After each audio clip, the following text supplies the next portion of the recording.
also you will have this. Also, you will have this microphone. Sorry. Just a moment. You have this microphone. It's work every time, and also you have this. If you want this, you just put the button on this microphone. Okay?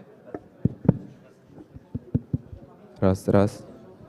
Шановні колеги, доброго дня. Декілька хвилин ми вже починаємо. So, dear colleagues, have a good day. We're going to start soon.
Добрий день, шановні колеги і гості нашого міжнародного форуму реабілітації.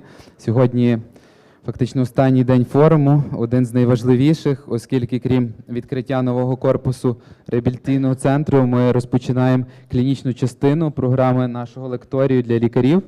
So, dear colleagues, dear guests, welcome. This is our final day of the forum. This is also an important time because we are opening the Unbroken Rehabilitation Center. Сьогодні є дуже важлива програма і секція, оскільки це є така, напевно, основна клінічна секція, яка буде включати найбільше матеріалу, який стосується саме лікування інвазивного хірургічного пацієнтів та протезування. And today's agenda is probably the most important because that will include the biggest scope of our work, the invasive surgical treatment of our patients. Також ця секція унікальна тим, що фактично тут зібрані одні з найвідоміших спеціалістів своїх напрямків у всьому світі. Also, this agenda is very important because we have here a lot of specialists from across the globe. Зараз я коротко презентую кожного з наших спікерів. I would like to briefly introduce you to our speakers today. Це професор Мудєт Аль-Мудеріс, хірург-ортопед, спеціаліст з остеоінтегративного протезування, філантроп і амбасадор незламних. So that's Mudєт Аль-Мудеріс, professor.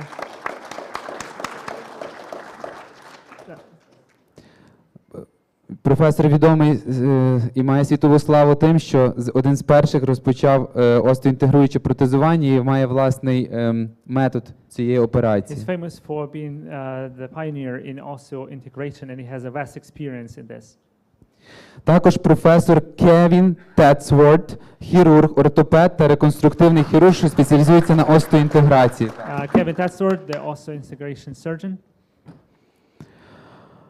Сільван, екс-експерт ВООЗ з інфекційного контролю, та JB, регіональний представник UK-MED. Це є дуже відомі люди, які допомагають нам в інфекційному контролі в лікарні, а також організації роботи служб лікарні з організацією UK-MED Британія. Silvana and Jean Bernard.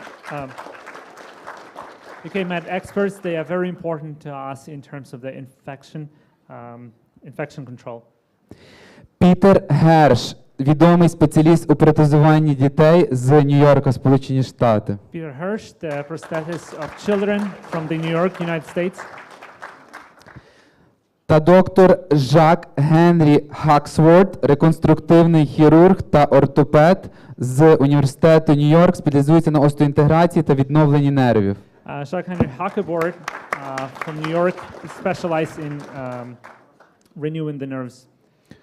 Також хочемо перепросити за незначне запізнення, оскільки були технічні моменти з нашими гостями стосовно лекцій, і наші спеціалісти мали багато операцій нічних буквально вчора, тому була деяка затримка. We are very sorry for the delay. There have been a lot of technical hiccups related to this, and our specialists had to do it really fast. Я би також попросив технічно зачиняти за собою двері, оскільки ведеться пряма трансляція, і це може... Experience of multidisciplinary approach to the amputation of limbs during the war. Дякую. Thank you.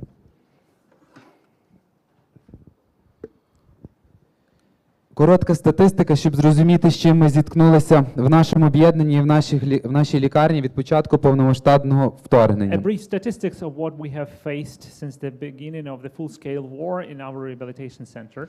Більше ніж 13 тисяч поранених пацієнтів проліковано за 14 місяців. More than 13,000 of patients have been treated over the past 14 months.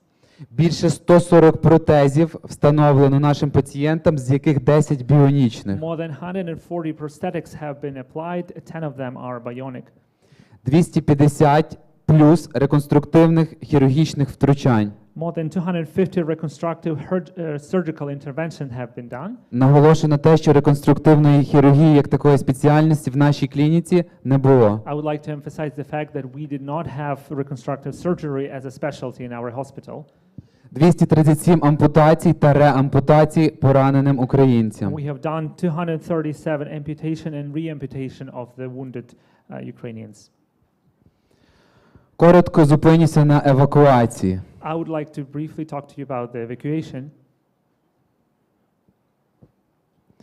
Так виглядав вокзал, Львівський вокзал в перші дні евакуації пацієнтів, евакуації постраждалих та цивільних громадян зі сходу України в умовно безпечні регіони у Львів. This is how the Lviv train station looked like in the first days and weeks of the war. This was the evacuation of the civilians to the relatively safe regions of the country. Логістика евакуації дуже відмінна від аналогів війн, які були раніше. Середній термін від поранення до евакуації до Львова скоротився з 1 до 2 тижнів в період між лютим та квітнем 22-го року та до 3-4 діб за січень-березень 23-го року. So the logistics and evacuation, the average time from the wounded moment to the evacuation to Lviv shortened from 1 to 2 weeks. That was in February or to March 2022 to 3 to 4 days from January to March 2023. Це велика проблема і кардинальна проблема для нас, оскільки на початку бойових дій в Україні та повномасштабного вторгнення евакуація тривала дуже довго, і внаслідок цього 99 пацієнтів з різного типу пораненнями прибували до нас уже з інфекціями. This is a very crucial issue because at the beginning of the war, a lot of patients that were coming here who were wounded were coming here already with infections. Якщо порівняти досвід країн НАТО і ведення бойових дій в Афганістані та в Іраці, то пацієнт від моменту поранення доставлявся в високоспеціалізовану лікарню для проведення високоспеціалізованого лікування за 24-48 діб. If to compare that with the experience of NATO countries, in particular during the wars in Afghanistan and Iraq, the average time of delivery a patient from the moment of на первинному етапі лікування. I would like to emphasize that every third patient with mine and explosive injuries have had the amputation. In the first hospital. In the first Line hospital. instant hospital, yes. Мовою цифр. Загальна кількість виконаних ампутацій та реампутацій в нашій клініці 180 цивільні, 57 військові. We have done 180 amputation and re-amputation of the civilians and 57 military ones. 104 ампутації на рівні гомілки. 104 amputations. Limb Limb amputation. 72 ампутації на рівні стегна. 72 amputation for the hip level.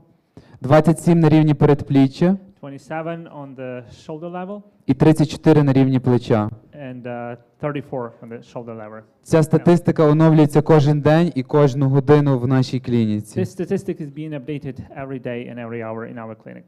Серед усіх пацієнтів, які госпіталізовані до нас, гільйотинні кукси 48. So the stumps out of all the patients were 48. Кукси, які не можуть бути протезовані та потребують реампутації 76. So the stumps that cannot be applied with the prosthetics and had to be re-amputated are 76. Інфіковані кукси 158. Infected stumps are 158. Невриноми, ускладнення 87. Neuronomas and 87. Дуже важливо зрозуміти тип поранень, які військові та цивільні отримують на цій війні. It is very important to understand the type of injuries which soldiers and civilians receive at this war. І вони категорично відрізняються. And they are categorically different. Як ви вже знаєте, і це абсолютно не новина, що ця війна – це є війна артилерії та ракетних ударів. It's probably not a news to you, but this war is the war of artillery and missile strikes. Через те, що українські військові повноцінно захищені і використовують бронежилети та каски і засоби особистого захисту. Because the Ukrainian soldiers are protected with bulletproof vests and helmets. Як ви бачите на цій прозірці, основна кількість поранень стається стосовно кінцівок, тому що вони є найменш захищені у наших військових. The vast amount of injuries are actually Цивільні пацієнти і люди не мають індивідуального захисту, і їхні ураження є мультиорганні. However, the situation is different for the civilians because they usually don't have the individual means of protection and usually their injuries are multi-organ injuries. Аналізуючи вище зазначену статистику і цю ситуацію з локалізацією поранень, що я вам продемонстрував, ми можемо говорити про проблеми, з якими ми зіткнулися. Taking all of this into account, we can name a few issues that we have faced. Пріоритетом порятунку пацієнта є збереження життя, а не збереження кінцівки. Це основний пріоритет для усіх лікарів в Україні, усіх ланок допомоги. Our priority is to preserve life, not limbs. This is the priority, total priority for all of the doctors in Ukraine. Розвиваючи реконструктивну хірургію та удосконалюючи способи порятунку при різних травмах кінцівки, інколи лікарі необ'єктивно не оцінюють загальний стан пацієнта, а борються за кінцівку, не враховуючи загальний стан пораненого. Sometimes doctors do not take into account the general state of the injured person and they are trying to save the limb while their life is at stake.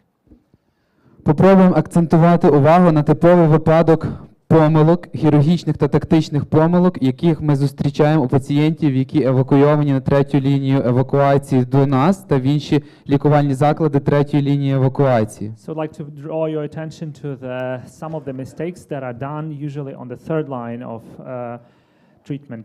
Для цього я продемонструю декілька клінічних випадків, в яких будуть висвітлені дуже показово певні тактичні помилки, які ми досить масово зустрічаємо і які ми повинні коригувати у нас. So I'd like to give you a few clinical examples of mistakes that are done on the third line of treatment, which are happening here. Пацієнт госпіталізований на третю добу після мінно-вибухового поранення. For example, a person is hospitalized on the third day after the mine and explosion injury. На першому етапі хірургічної допомоги не виконано фасціотомії, не проведений інфекційний контроль. On the first level of treatment, he wasn't provided with infection care. And not done the fasciotomy. Fasciotomy. При госпіталізації переконливі ознаки ішемії правої нижньої кінцівки, підозра на ішемію лівої нижньої кінцівки. And also during the hospitalization, there are definite signs of Ішемії. ischemia of the right lower limb, and there is a suspicion for the ischemia of the left lower limb as well. На даній позірці ви бачите фото з операційної, що кінцівки все ж таки не виконано фасціотомії, вони є стабілізовані ексфіксом, і пацієнт транспортований до нас в евакуаційному потягу з ознаками сепсису, компартмент-синдрому обох нижніх кінцівок в край важкому критичному стані. So here we see that the infection is spread in the ischemia, and the fasciotomy wasn't done, and the patient as a result was transported to us with infection in the evacuation train. У зв'язку з чим пацієнту, як ви бачите на слайді ліворуч, потрібно було виконати екстрену ампутацію обох нижніх кінцівок на рівні нижче коліна. And as a result, as you can see, the person has to undergo urgent amputation of both limbs Для порятунку його життя. to save his life. Не варто боятися, і це основна така наша рекомендація, залишати відкриту куксу. You shouldn't be afraid to leave the open stump, and this is actually a recommendation from us. Це основна проблема, яка залишається в нас в Україні. Багато хірургів бояться залишити відкриту куксу у зв'язку з можливою кровотечею чи її подальшим інфікуванням. Є різні міфічні страхи, але, на жаль, від цього треба повністю нам відійти. This is a typical mistake, a typical fear of Ukrainian doctors, that they are afraid to leave the open stump, fear of bleeding or further infection, but this is rather a myth. Ще один приклад пацієнта з компартмент-синдромом кінцівки. Another example is the compartment syndrome of the limb. Пацієнту не було вчасно виконано фасціотомії, тому він потребує повторного втручання. І, на жаль, при кінцівці, яка могла бути абсолютно реконструйованого, ампутації через масивний некроз м'язів. The patient didn't undergo the needed fasciotomy, therefore he needed to have the secondary intervention, amputation. Хірургічні інфекції кукси. These are the surgical infection of the stump. Ви бачите типовий приклад, коли первинно при мінно-вибуховому пораненні була первинним наділом зашита кукса, і вона є інфікована. Таких випадків є сотні і тисячі по всій Україні. See that the stump has been sewn, however it is infected, and there are hundreds of cases like that in Ukraine. Це компартмент-синдром та інфекція у зв'язку з раннім закриттям кукси, так що саме у пацієнта після важкого мінно-вибухового поранення. This is the compartment syndrome and the infection as a result of the early closure of the stump. Це операція, яка виконана в первинній лікарні. This is the surgery which was done at the first line of treatment. І це результат, коли ми бачимо пацієнта при госпіталізації в нас з ознаками анаеробної інфекції. This is the patient with the anaerobic infection in our hospital. Створення нереалістичних очікувань у пацієнтів. Also creating false expectation, unrealistic expectations in patients. Пацієнт перебував на лікуванні понад 16 тижнів з персистуючим вогнищем мультирезистентної інфекції та без перспектив реконструкції. The patient has been treated for 16 months, with multifaceted infection without the reconstruction. Отже, на цьому слайді ви можете побачити, що кінцівка уражена, яка не за даними рентгенологічного обстеження та клінічно кінцівка не підлягає реконструкції у зв'язку з функціональним дефіцитом, але також ви бачите, що були спроби закриття рани, яке не має жодного сенсу, з кінграфтом. So you see there were attempts to close the wound which made no sense with skin graft. Таким чином у пацієнтів виникають величезні психологічні проблеми, оскільки вони тратять величезний час і їм проводиться шалена кількість операцій для порятунку кінцівки, і раптом, потрапляючи до спеціалістів, їм пропонують ампутацію. You see that the patient is spending a lot of time expecting the result, but when he gets to the specialized hospital, he is offered the amputation. Ми хочемо також акцентувати на сучасних рекомендаціях ведення гострої бойової травми. We would like to emphasize on some of the recommendations for the acute military traumas. Виконання фасціотомії при всіх видах травм, пов'язаних з дією вибухової хвилі при дебрайтменті рани. The performance of fasciotomy for all types of traumas connected to the explosion wave during the debridement of the wound. Рясна іригація рани або вошинг до 9 літрів для сильно забруднених ран. Prolific irrigation or washing of the wound up to 9 liters for highly contaminated injuries. Стартова антибіотикотерапія – це фазолін, кліндаміцин 1 грам в перші 3 години після поранення. So antibiotic therapy, cefazolin, 1 gram in the first 3 hours of the injury. Рекомендоване застосування NPVT-терапії після дебрайтменту та вошингу. Recommended using of NPWT therapy after the debridement and washing. Чому ми навчилися, здобувши цей певний досвід за час повномасштабного вторгнення? And updated protocols of applying. Організація служби прибирання лікарень для зменшення поширення внутрішньолікарняної інфекції. The organization of services of cleaning to reduce the infection risks. Отже, що стосується змінного підходу до антисептики. So what is about the updated approach to the antiseptics? Ми зрозуміли, що багато популярних в Україні раніше антисептиків є абсолютно неефективні до нового типу мультирезистентної флори, яку ми зустрічаємо зараз. We have realized that the used antiseptics in Ukraine are not effective for the multi-resistant infections. Активне застосування оцтової кислоти для ерадикації бактерії розчину Дейкіна та для мультирезистентної флори. So we using of the vinegar acid for the multi-resistant flora. Відмова від застосування бетадину у зв'язку з його неефективністю до нового типу бактерій. Have refused of using the betadine because it was ineffective. Вошинг. So washing. Кожна інфікована рана потребує іригації мінімум 3 літрами рідини, більш забруднені рани до 5 літрів. So every infected wound requires at least 3 liters of washing, sometimes 5 liters of washing if the infection is more. Типово ми застосовуємо фізрозчин, проте можна застосовувати стерильну воду. Typically we use in the physical solution, however, sterile water could be used as well. Нема доведеної ефективності застосування для вошингу антисептичних розчинів замість фізрозчину. Це дуже важливо. An important fact is that there is no proved effectiveness of using antiseptic solution instead of regular physical solution. NPVT-терапія та іригація. So NPWT and irrigation. Застосування NPVT у всіх пацієнтів з змінно-вибуховими пораненнями за виключенням абсолютних протипоказів. So it's used for all types of minor and explosive injuries except for when it's not compatible. Після вошингу встановлюється NPVT на 72 години з його заміною та вирішенням подальшої лікувальної хірургічної тактики. After the washing, NPWT is applied for 72 hours and further treatment is used afterwards. При важких забруднених пораненнях ми застосовуємо NPVT системою іригації. Нова система для нас, яку ми вже апробували і маємо дуже хороші результати. In serious cases we use NPWT and irrigation and it has shown good results. Наголошую, це не комерційна реклама даного. I would like to highlight that this is not an ad. Не варто закривати кукси до їх повного очищення.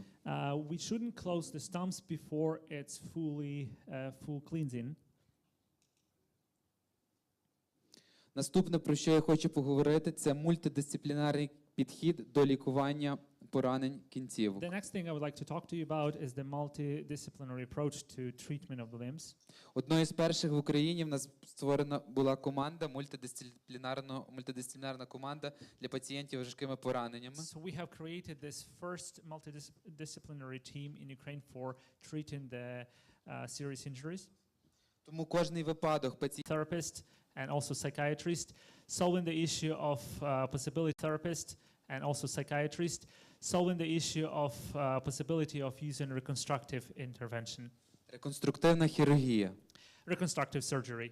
Ми впровадили сучасні методи лікування відкритих переломів, масивних ушкоджень м'яких тканин, ушкоджень кисті з застосуванням мікрохірургії та вільної клаптевої пластики. So we have introduced the new methods of treating the open fractures, including microsurgeries of hands. Комбінований ортопластичний підхід. A combined orthoplastic approach. Застосування всіх доступних методів для збереження власної кінцівки. And we've been using all of the methods to preserve limbs. Це декілька прикладів клінічних. Here are a few clinical examples. Мінно-вибухове поранення. This is a mine explosion injury. Відкритий перелом ліктевої та променевої кістки. Open fracture of the elbow bone. Раніше такі кінцівки було високий ризик їх ампутації через масивні дефекти м'яких тканин. Before it used to be a high risk of amputation because of a high damage to the tissue. Одномоментний остеометалосинтез та пластика вільним клапнем мускулю з латісимус дорсі. Well, instantaneous plastic MOC. So it's osteometalosynthesis with the LD flap. Thank you. Також мінно-вибухове поранення. So the mine and explosion injury. Бачите, який масивний відкритий перелом, оголена практично вся. See a massive injury is basically open. Великогомілкова та малогомілкова кістка. So these the bones. Бачите, тут фрагменти великогомілкової кістки ушкоджені. You see the elements of the bones being damaged. Це є дефект приблизно 5 см між краями великогомілкової кістки. The defect is about 5 centimeters. Тут поміщений філер з антибіотиком, So there is a filler with the antibiotic оскільки рана є інфікована. because the wound is infected. І на наступній прострічці ви бачите закритий дефект LD флепу. So here you see on the other picture you see the closed defect with LD flap. Після чого пацієнту буде виконана методика для реконструкції вже ортопедичної кінцівки. After that, the person will undergo the reconstruction of the orthopedic limb. Трошки відхилиться від кінцівок в зв'язку з тим, що потрібно не забувати про те, що пацієнти, крім кінцівок, в нас дуже важкі і мають також ушкодження інших ділянок. We don't have to forget that there are other injuries as well, other injuries of the body. Тут представлено мінно-вибухове поранення, опік склепіння черепа 3-4 ступень. Here you can see the burn of the skull of the third level burn. Бачите величезний дефект і оголення кістки, яке закрито вільним LD-флепом, латісимус дорсі і подальший Here you результат. see the open skull close with the LD flap, and here is the further result for Це that. складні технічні операції з застосуванням мікрохірургії, що є для нас абсолютно новим These are методом. very complex surgery. Загалом всіх лікарів, коли не вдається зберегти кінцівку, команда розробляє план ампутації, реабілітації та протезування. However, it's important to understand that when it's impossible to save the limb, the team develops a plan of amputation, rehabilitation, and prosthetics. Підходи до планування операцій з закриття культі. So approaches to planning an operation and closing of the wound.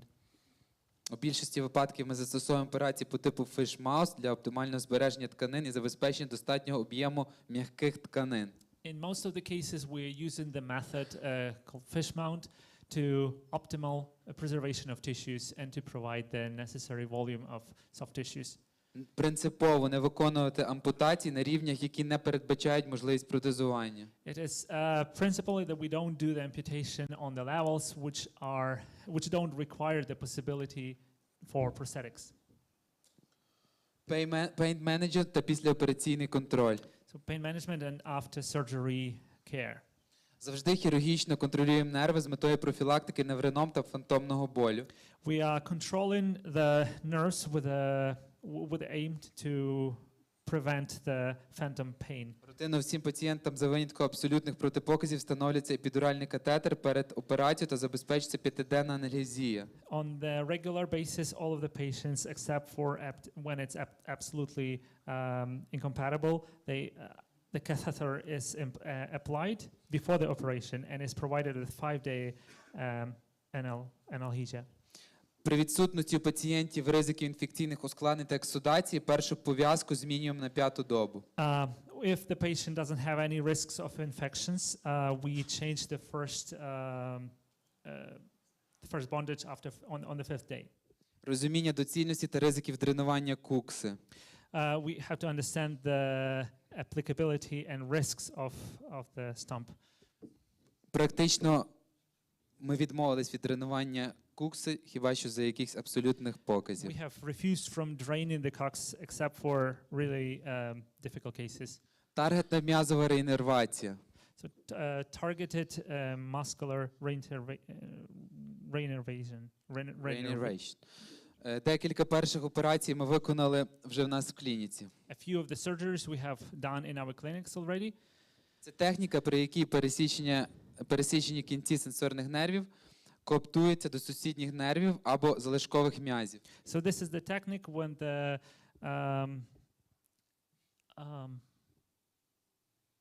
sorry, if you could repeat that. I think our foreign colleagues know about that. Probably, yeah. Дуже важлива операція, оскільки ця операція абсолютно показана усім пацієнтам, яким планується біомеханічні протези. So the surgery is very important because it's for the patients that are on the list for the bionic prosthetics. Ви можете побачити коротке відео, де демонструється, як вшивається кукса периферичних нервів в м'язи, які залишаються, для їх реінервації. Це, в свою чергу, знижує і доведено знижує фантомні та післяопераційні болі, а також сприяє реінервації м'язової частини для біомеханічного протезу. So here you can see the short video of regeneration of the muscles. This will help the phantom pain of the patient further. Коротко типові ускладнення, які ми зустрічаємо після ампутації кінцівок. So typical complications that we face after the amputation of limbs. Невриноми. So neuronomas. Значні залишкові м'які тканини. Excessive muscular tissues. А також занадто довгі кісткові кукси. And also prolonged bone stumps. Декілька коротко клінічних випадків. So a few clinical cases. Пацієнт, який до нас госпіталізований з важкою травмою кінцівки верхньої. A patient which was hospitalized with a complexity of the upper limb. Мультидисциплінарна команда прийняла рішення поборотися за кінцівку. So our team have made a decision to fight for the limb. Етапний дебрідмент. So state-by-state debridement. Проте на наступному одному з фінальних етапів дебрідментів ознаки тотального остеоміеліту і неможливості досягти кісткової стабільності. Тобто верхня кінцівка не буде функціональною. But the upper limb will not be functional because of the osteomyelitis and basically wasn't possible. У зв'язку з чим виконана ампутація та таргетна м'язова And as a реінервація. result, we have performed the amputation and targeted muscular reinnervation. Так само пацієнт з ускладненнями. Also a patient with complications. Невриноми, коли дуже часто ми зустрічаємо пацієнтів, коли в рубець втягнені нерви периферичні. Neuronomas, especially when the scar has the neuronic nerves. Це було в цього пацієнта. Він є бійцем Сил спеціальних операцій України, одного з найелітніших підрозділів. This is the soldier. He's actually the soldier of one of the most elite Ukrainian unit. За 2 тижні після протезування він повернувся захищати Україну в складі групи Сил спеціальних операцій з протезом, як ви бачите на слайді. And in 2 weeks he came back to the front line and as you can see he has the prosthetics there. Синдром тривалого стиснення, асептичний некроз всіх м'язів згиначів в ділянці лівого передпліччя. So the syndrome of intensive and prolonged pressure to the wound. Це дуже важлива для нас пацієнтка, This is a very important patient for us. молода дівчинка. She's a young girl. Це після дебрайтменту ми отримали величезний дефект м'язів згиначів. This is after the debridement we have seen this as a result. Ми планували її для реконструктивної операції. We were planning her for the reconstructive surgery. Для цього ми використовували PVT-систему. We used the PWT system. Після закриття дефекту ми отримали оголення ліктової кістки. So the elbow bone was open as a result. Ми використали LT free flap. We've used the LT free flap.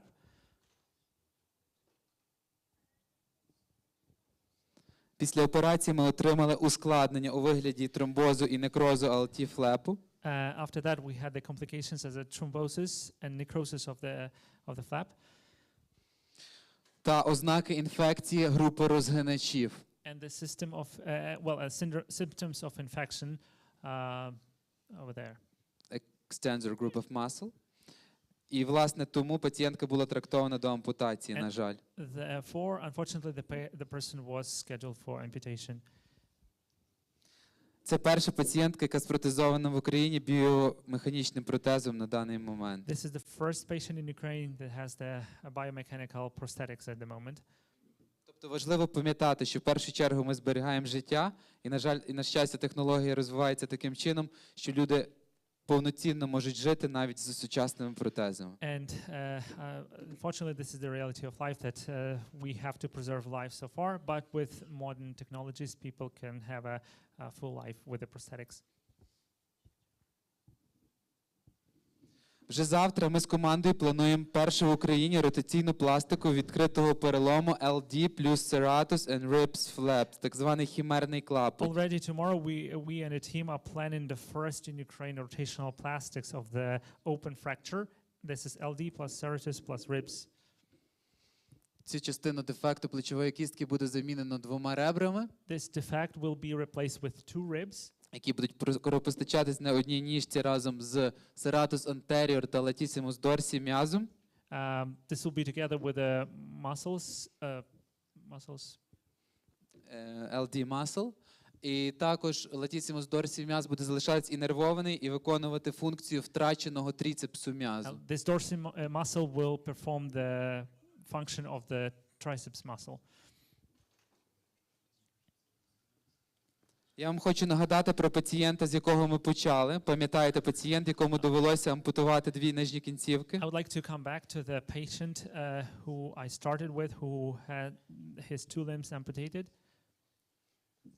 Швидке та радикальне лікування дозволило зберегти йому життя. The fast and radical treatment allowed to save his life. А сучасний рівень хірургічного протезування дозволив знову поставити його на ноги. And the modern level of surgical intervention allowed him to put him back on his feet. Це командир підрозділу Українських Збройних Сил, That's the commander of one of the Ukrainian units, якому за допомогою доктора Муньєда Аль-Мудейреса who та with the help of команди the Munyet al-Mudaris doctor and the team було виконано вперше в Україні позавчора остеоінтегруюче who протезування. was done the first also integrative prosthetics first in Ukraine. Це основна операція, яка потрібна українцям на майбутні, напевно, 15 років, які постраждали з приводу ампутації кінцівок. This is the main surgery that Ukrainians will require probably for the next 15 hours, especially those who have suffered 15 years, I'm sorry, for those who have suffered limb injuries.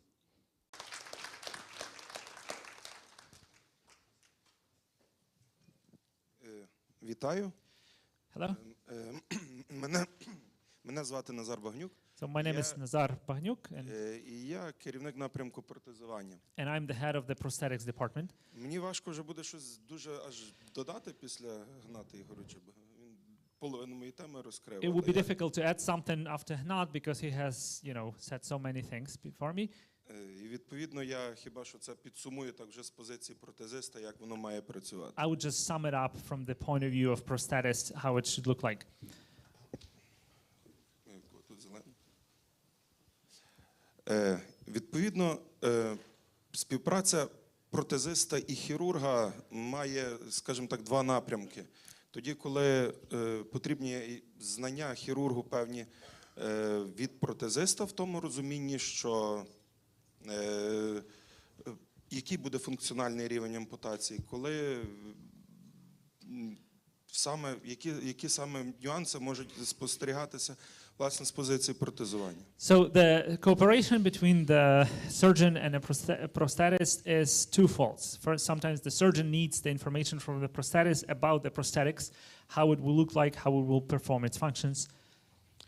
Відповідно, як було зазначено раніше, власне, в першу чергу хірург бореться за здоров'я. And as it was said before, first and foremost, the surgeon is fighting for the life and health of a patient. А потім вже і при тому всьому намагається все-таки залишити максимально довго кінцівку, наскільки це можливо. But at the same time, he's trying to save as much of the limb as possible. Але це не завжди є правильно. However, this is not always the right thing to do. На даному слайді ви бачите дві кукси, які збережені максимально, але з Here you see мінімальною. the two stumps, which are maximally, which were preserved as much as possible, але з мінімальним рівнем функціональності для протезування. but with the minimum level of functionality for prosthetics. В рішеннях щодо рівня ампутації часто немає однозначної відповіді. In the decisions about the level of amputation, there is often not a right answer. Відповідно, якщо говоримо про куксу стегна, то найкраще це коли вона буде якомога довшою. If we're talking about the hip stump, obviously it's better if it's as long as possible. Для найбільшої площі поверхні, а також найдовшого важеля. So for the biggest possible flat area and for the biggest leverage, if possible. В той час для ампутації гомілки краще робити ампутацію на рівні 1/4, 1/3 довжини стегна. If we're talking about, Гомілки, перепрошую. if we're talking about the lower limb, we're talking that it would be better to have 3/4 of the limb preserved. Для того, щоб накрити кістковий опел тканинами литкового м'язу. In order to cover the bone with the muscular tissue. Рівно так само бажано слід уникати формування кукси гомілки на рівні нижче дистальної третини.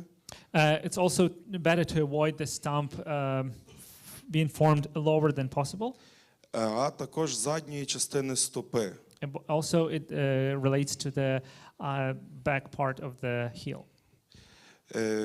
Тому що вона не дуже добре піддається протезуванню. Because it's not really apt for prosthetics. І на цьому слайді я вам хотів, скажімо так, відобразити декілька сучасних функціональних компонентів.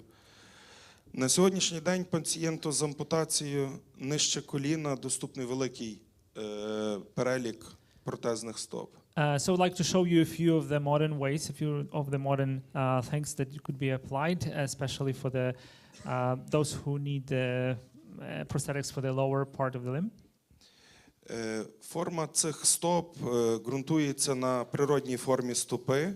The shape of these feet is designed for the natural shape of regular feet. І надалі пацієнт зможе носити звичайне взуття. And with the help of these, the patient will be able to wear common regular shoes. У разі екзартикуляції через гомілково-стопний суглоб If we are talking about the joint, disarticulation of ankle joint. ankle joint, Або ампутація по задній частині стопи, or the amputation of the back part of the heel, такі як сайм, пирогов, шопар. like Saint-Pergaux, Chopard. Ситуація дещо інша. У таких The situation is a little bit different. випадках доводиться виготовляти індивідуальний протез стопи, скажімо так, In those cases, there has to be an individual prosthetics of the feet, який має обмежені варіанти регулювання. which has limited options of adjustment. І впливає також на довжину кінцівки. And it also affects the length of the limb. Відповідно, такий пацієнт не може носити звичайне взуття. As a result, such a patient cannot wear regular shoes. Відповідно, оптимальним рівнем вище коліна є це або екзартикуляція колінного суглобу, або довга кукса стегна. For the amputations above the knee, it's either the articulation of the knee joint or the stump. Відповідно, на даному слайді, знову ж таки, повертаючися до питання залишити якомога довше, тобто я намагаюся порівняти довгі, короткі кукси в екстремальних якихось своїх проявах. At these slides, I'm trying to compare the shortest and longest stumps, and I'm trying to compare those two extremes. Бо з очевидних причин, власне, середні ампутації є доволі очевидними і легкими в роботі. Because, well, for obvious reasons, the average amputations are quite common and easy to work with. Відповідно, тут ви можете бачити кілька прикладів, коли робили ампутацію на такому рівні, на якому косметичні з того чи іншого виробу. You could technically apply the prosthetics here, but you will lose the cosmetics of the appearance. Також, якщо до того я описував недоліки і переваги коротких кукс, хоча в коротких кукс з перевагами все погано. So these were the cons of the shortened stumps. То в довгих куксах, звичайно, що перевага – це більша площина і довший важіль. However, if you have a longer stump, then you have the bigger flat area and a bigger leverage. Відповідно, важко розташувати протезні компоненти. But as a result, it's difficult to locate the prosthetic elements. Якщо ви подивитеся на це фото, ви побачите, що If you look at this picture, you can see that що осі обертання штучного колінного суглобу і вісь обертання the axis of rotation of the joint не є на тому самому рівні. are not on the same level. Тобто в даному випадку протезний є дещо нижчий, тому що було збережена довга. In this case, the prosthetics is a little bit lower because the longer stump was preserved. Але з позиції керування протезом і перенесення навантаження це є хороший. But from the point of view of using the prosthetics and the load on prosthetics is a good option. Відповідно, хотів описати, яка кукса, тобто чим треба керуватися і коли вона вважається функціональною. So I would like to point to you the functionality of the stump when it is the best to function. Вона має бути здатна переносити навантаження. It's supposed to be able to withstand the pressure. В тому сенсі, що вона має мати рухомі рубці. In that sense that it has to have the movable scars. Мінімальну кількість пересадженої або дефектної шкіри. Minimal amount of defected skin. І також достатню кількість м'яких тканин. And also enough of the muscular tissue. Також вона має мати достатню довжину важеля, або інакше кажучи, самого кісткового елементу, кістки самої всередині кукси. Also have to have enough length of the leverage, I mean the actual bone. Також має бути збережений максимальний обсяг рухів. And also the movements should be preserved as much as possible. Тому що ми можемо зрозуміти, що можна залишити куксу, яка буде нести навантаження, буде мати достатню довжину. Because we can understand that we can save as much of the stump as possible for the biggest length possible. Але при тому всьому основний суглоб нерухомий. But at the same time, the main joint will not be movable. І, відповідно, функціональність такого і протезу, і подальшого життя пацієнта є на дуже низькому рівні. The functionality of such prosthetics and patient painful that pressure is. І, звичайно, що має бути збережена іннервація для... And we have to preserve the innervation, of course. Тепер, якщо говорити в протилежний бік, з чим я можу як протезист, як фахівець, чи наша команда може звернутися до хірургів? Looking at the other side, how I, as a prosthetics, can learn from the surgeons.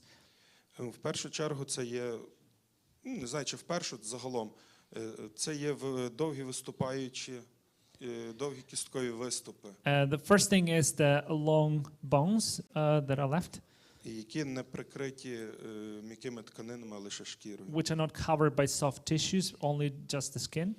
І в протезі така кістка завжди здатна пошкодити шкіру. І це... And in the prosthetics, a bone like that can always damage the skin.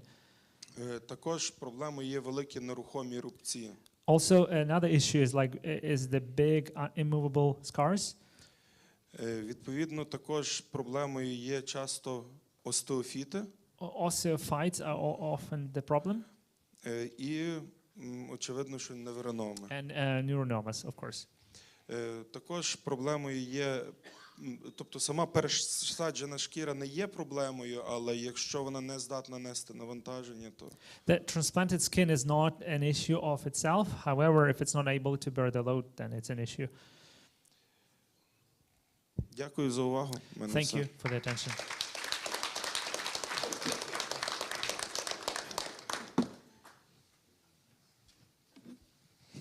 Дякую за увагу і за виступ. Thank you for the lecture and attention. Ми трошки скорочуємо і скоротимо за рахунок часу стосовно дискусії і обговоримо, задамо питання нашим лекторам в кава-брейку. We will shorten our time for question and answers, and we will have the question and answer during the break time. Зараз запрошуємо до слова Now I would like to invite Муньєт Аль-Мудеріс, Muniat Al-Mudaris, професор ортопед-травматолог Австралія, остеоінтеграційне протезування. Professor orthopedist dermatologist from Australia, osteointegrational prosthetics. Дві лекції будуть об'єднані в одну. These two lectures will be united in one. І хочу ще раз, щоб ви проаплодували людині, яка приїхала з Австралії. To applaud once again for coming all the way from Australia. І вже 3 доби, день і ніч оперує з Василем Рокитою і командою. And he has been involved in surgeries for 3 days with the team. І допомагають навчатися нам та допомагають українським постраждалим пацієнтам. And he's helping us to learn, and he's helping Ukrainian patients. Thank you very much. Thanks very much. Good morning, everybody. Доброго ранку всім.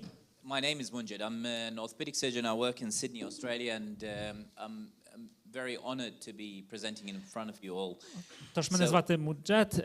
Я з Сіднею, Австралією. Дуже радий бути з вами.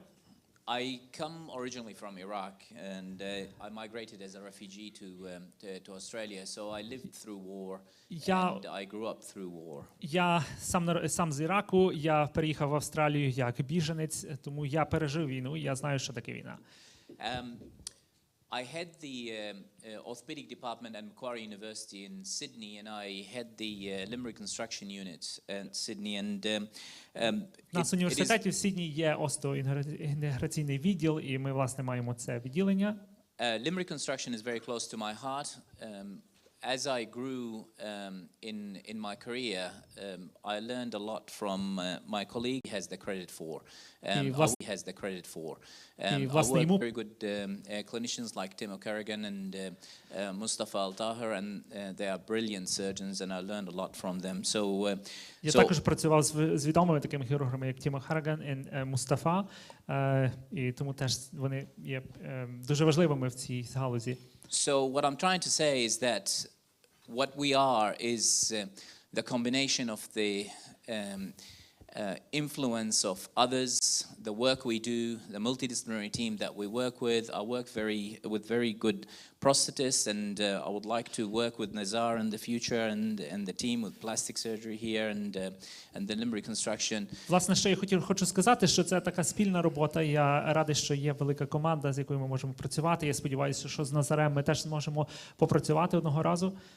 I started doing limb reconstruction surgery around 2016. We started going to Iraq, and we've seen what you're seeing now. Реконструкції кінцівок ми почали робити в Іраку у 2016 році, і ми там побачили те, що ви тепер бачите тут. So the way Iraqi surgeons and the way the infrastructure in Iraq in 2016 is different to what it is now. А чим відрізняється, власне, інфраструктура іракської медицини і, власне, іракських хірургів між тим, що у них було, і тих, що є у вас? And that's due to the effect of knowledge and experience that brought in from abroad.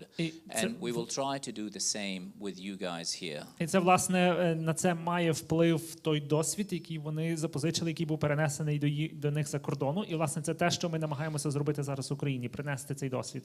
Ukraine has been very lucky country for over since the Second World War. You haven't had a real war. I mean, Crimea was an unfortunate period, but now you are facing real threat and real war, and that changed the way medicine in this country. Україні пощастило в певному сенсі, що з початку Другої світової війни ви не зазнали великої війни. Так, була Кримська анексія, але вона не була кровавою. Лише тепер ви почали бачити справжні наслідки справжньої війни.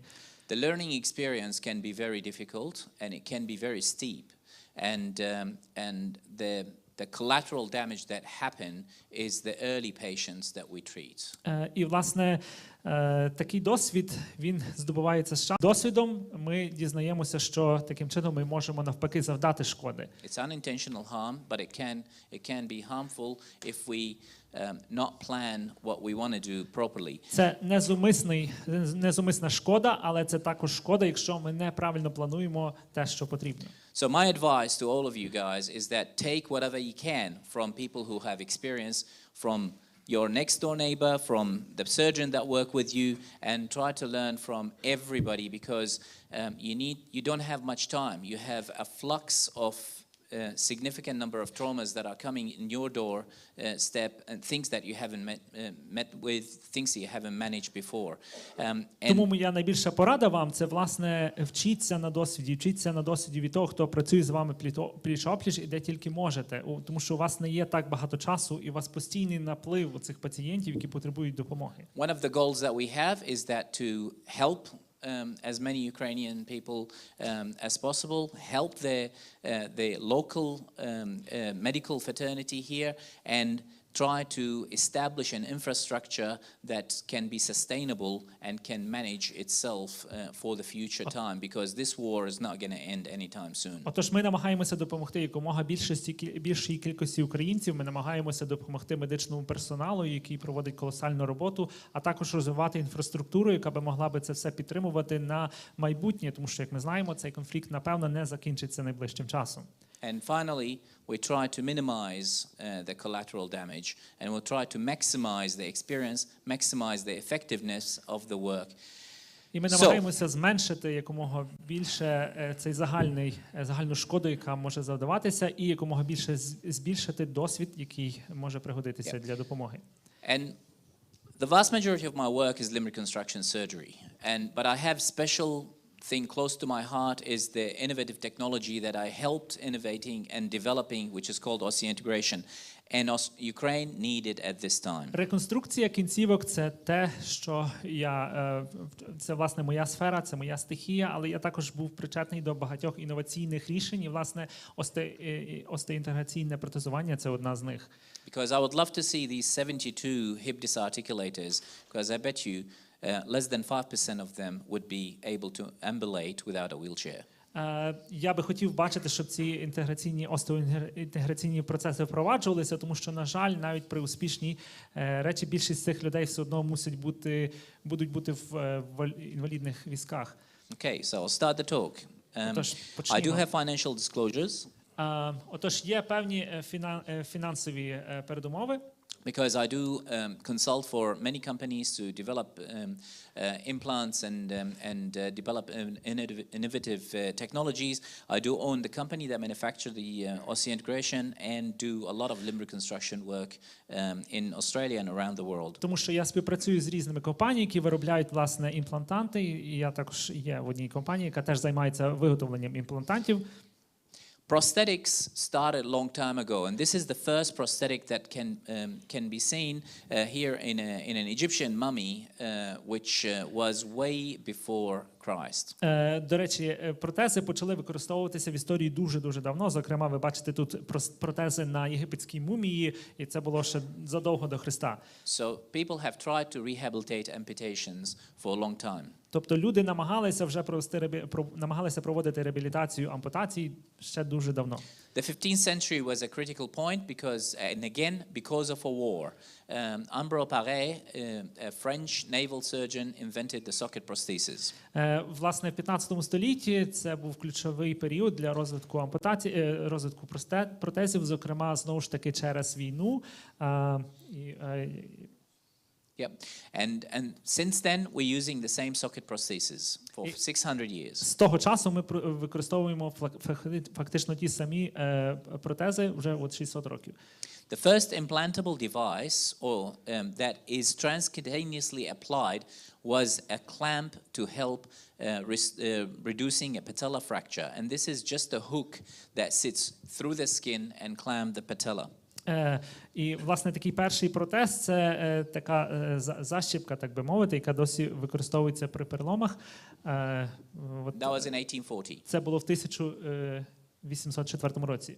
Okay, and the first trial of osseointegration that penetrate through the skin was done in 1942 with a device that goes through the skin. І перший, власне, остеоінтеграційний метод був, власне, використаний у 1942 році. Тобто пристрій, який проходив через шкіру. It was performed on 18 dogs and unfortunately they all failed.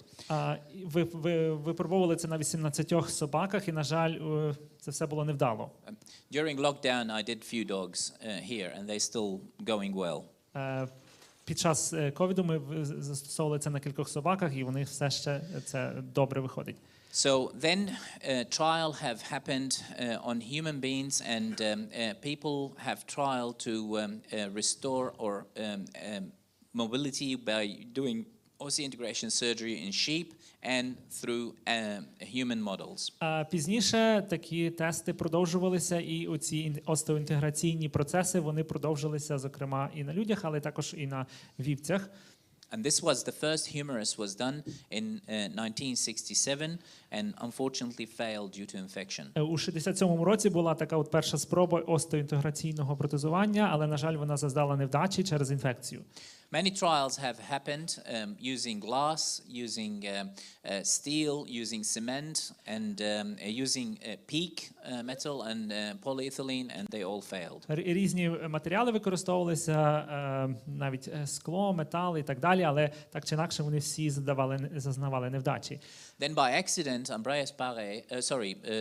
Per-Ingvar Brennemark discovered that titanium attaches to bone and bone grow on titanium, and that is the first time when we discovered that the bone can grow on metal. And from there onward, dental implants started.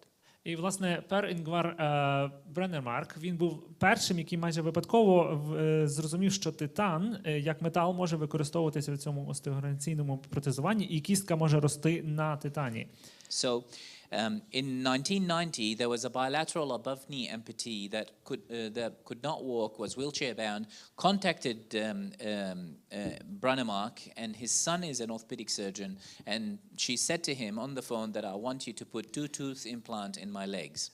І в 90-му році був таке критичне досягнення. Один пацієнт, який був прикутий фактично до інвалідного візка, він не мав кінцівок, він зателефонував Бренемарку і сказав, що я хочу, щоб ви застосували, по суті, зубні імпланти до моїх ніг. And the innovation developed to limb technology, and this patient lasted with her implants 24 years. І цей пацієнт, це, власне, призвело до такої імплантації кінцівок, і цей пацієнт ще прожив 24 роки з цим. And now the opera system is available around the world, and it's using the same mega dental implant into the limbs. І Opera System відома, напевно, вам. Це, по суті, фактично великий зубний імплантант, який застосовується для кінцівок. In Germany, they utilize a different technique, which is a press-fit technology, using a spongy metal to insert the prosthesis, which is similar technology of doing hip replacement. І, власне, в Німеччині використовується трошки інший метод, який теж використовується при заміні стегна. And when I came to this technology, I learned from the experience of previous pioneers, and I decided that I want to move this technology from being a niche project that can be done on a handful of patients every year around the world to become a standard of care for amputees and become an alternative technology for socket prosthesis. І, власне, коли я почав працювати у цій сфері, то моя задача, яку я поставив перед собою, зробити, щоб це не було лише якимось унікальним, особливим методом лікування лише кількох пацієнтів, а я, власне, хочу, щоб це був стандартизований підхід до допомоги тим, які потребують протезування. So the idea was to provide a technology that a surgical solution that will allow the patient to have rapid full weight bearing. Власне, рішення було таке, щоб знайти якесь певне рішення, знайти технологію, яка би допомогла людині, власне, могти поставити повну вагу свого тіла на ці протези. Because what we are competing with is the socket prosthesis. So you need to make something that is better than the socket prosthesis. Тому що ми конкуруємо, так би мовити, з цими стандартними протезами, і потрібно запропонувати щось інше, щось краще. And the only way to make it better if you can rehabilitate the patient faster and give them higher level of mobility. І єдиний спосіб це зробити, це якщо ми допоможемо пацієнтам пройти реабілітацію швидше і покращити їхню мобільність. And in order to do that, you need to have very good coating on the implant that allow the bone to grow into it and becomes one piece. So it becomes very robust and it withstand a lot of high impact. І дуже важливо мати добре, правильне покриття, щоб кістка могла, власне, пристосуватися, прижитися, і щоб це могло інтегруватися якомога краще. Because it's a piece of metal sticking out of the leg through the skin, so you need to provide a technology that reduce the risk of infection. So we came up with an idea of having high polished surface and has a titanium niobium oxide coating which has a bacterial repellent capacity. Отож, фактично, тому що це шматок металу, який все одно стирчить з кістки, нам потрібно було зробити все, щоб уникнути інфекції, тому використовується особливий сплав титану, який є антимікробним. Need to be very strong. Він також, цей матеріал мав бути доволі міцним. When you insert it into the limb, you need to rely that this will not fall apart very quickly, so it need to be rotationally stable and axially stable. І коли ми впроваджуємо його, власне, у кінцівку, то треба впевнитися, що він не відпаде і що він також має мати достатню мобільність, щоб триматися там. And people have different levels of amputation, different parts of their body that get amputated, and they have different sizes, so it need to come in multiple sizes. Отож, люди, звичайно, мають різні кінцівки, які потребують протезування, вони бувають різних розмірів, тому всі ці речі повинні бути індивідуальні фактично. People, when they survive amputation, they will live longer. And if they load this bone, as opposed to the socket prosthesis, they will develop arthritis proximal to that joint. So you need to have the capacity to allow this technology to take on a hip replacement or a knee replacement later on. Отож, пізніше, власне, коли застосовується стандартний протез, то він може призводити до артриту пізніше, а тому наша технологія повинна надавати інші можливості людям, щоб, власне, вони могли мати повноцінне життя. At the same time, if something goes wrong, need to be removed safely. Також, якщо щось піде не так, цю річ завжди потрібно могти витягнути. So you need to think ahead. If we want to take it out, there is a way to take it out. І тому треба думати наперед, якщо потрібно буде її витягнути, щоб була така можливість. And very importantly, you need to make it foolproof, and you need to make it where other surgeons can use it, so it's not only yourself doing it. І також потрібно зробити його доволі універсальним, щоб і інші хірурги могли працювати, а не лише ви, які спочатку So працювали I з need to цією be людиною. applicable that people can utilize it all around the world. Тому це має бути щось таке доступне, щоб люди по всьому світу могли працювати з цим. And then it can accommodate future technologies. І Where, також, щоб воно могло бути пристосованим до майбутніх технологій. as you can see with this design that I made, Наприклад, на цьому дизайні ви you can бачите, have insertion of implantable electrodes for the targeted muscle innovation. наприклад, є тут введення для електродів для майбутніх інновацій. And it need to be minimize the manufacturing and the utilization І, costs. звичайно, теж важливо мінімізувати час виготовлення і також ціну, вартість You can't виготовлення. make this implant in hundreds of thousands, and the vast majority of patients who lost limbs are people who are the salt of the earth, that they cannot afford this technology. Тому що не можна, щоб це коштувало сотні тисяч, тому що люди зазвичай, які потребують це, не зможуть собі це дозволити. So how do you do this? Тож як це зробити? You need a team. You Потрібна need to команда. work with a team. It Потрібно has to be a працювати в команді. multidisciplinary team, and the team need to be composed of equal members in opinion, equal members in say, and in responsibilities. І ця команда має бути з однаковими кількістю, з однаковим правом голосу і з однаковою кількістю досвіду. So you need the prosthetists to be on board. You Треба need the протезиста, physiotherapist to be on board. фізіотерапевта, You need to have the rehabilitation physician. You need to have the реабілітолога, psychologist. You need to have психолога, the engineers around you. You need to інженерів, have the nurses, specialists. You need to have the медсестер, physicians, and you need to have терапевтів other colleagues that will support you with та this project. інших колег, які будуть підтримувати вас у цьому проєкті. In order to make it available to the population, you need to have it regulated, and it need to be CE marked, for example, FDA approved if you want to take it to America, so you can use it around the world. Отож, якщо ви хочете теж застосовувати це, то повинна бути певна стандартизація, повинна бути певні норми. Наприклад, в США це є адміністрація з контролю над харчуванням, яка повинна затвердити цю модель.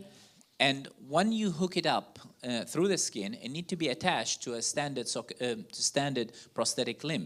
So it need to be malleable and amenable to take any kind of prosthetic limb that the patient has or that's available in the market. Отож, ця річ, коли ми вже її впровадимо, коли ми її вклинимо, вона теж повинна мати можливість приєднатися до звичайного протезу, до того протезу, який використовує людина. So basically that's what it includes. Отож, It's це an те, що implantable включається. device into the bone, Отож, and it's connected through a small opening in the skin to a prosthetic limb. Цей імплант, він впроваджується в кістку і потім застосовується до протезу. Okay. I'll move on. So the surgery basically, it's Тож операція проходить так. it's basically re-amputating the limb at a level that's suitable for the implantation of the device. Це реампутація кінцівки inserting на відповідний implant. рівень і тоді вставлення власне цього імплантанту. Okay. This is very important picture. This is the most important picture of Це this найважливіша talk. фотографія, напевно, цієї презентації. So when you see this long leg standing X-ray, you see a patient who is standing with a socket-mounted prosthesis, and you see a patient who's standing with the same patient standing with osseointegration device. Отож, ви тут бачите дві фотографії, два рентгени, один протез – це звичайний протез, а другий – це, власне, оцей остеоінтеграційний. So when the patient is standing with a socket, their bone is usually flexed and abducted. There is a lot of redundant tissue, and there is a lot of energy loss. Отож, зазвичай у звичайному протезі є дуже багато втрати енергії через те, що там є надлишок, власне, м'язової тканини. So we have done so far nearly 1,500 cases around the world, and there are many countries that are taking it on. And yesterday, I didn't update this slide. Ukraine entered this group of countries with osseointegration По surgery. всьому світу ми вже десь провели майже 1500 таких випадків. І, на жаль, ще не оновив карту, але Україна тепер теж приєдналася до цього списку. And we're continuously working to improve this technology, and I have a lot of future plans plans about how to make it better, and because there are problems with this technology, like any other technology that emerges. І ми постійно працюємо над удосконаленням цієї технології, тому що, як і кожна технологія, вона не без перешкод, не без проблем. So we need to have advances in infection prevention and control. So you need a smarter implant coating.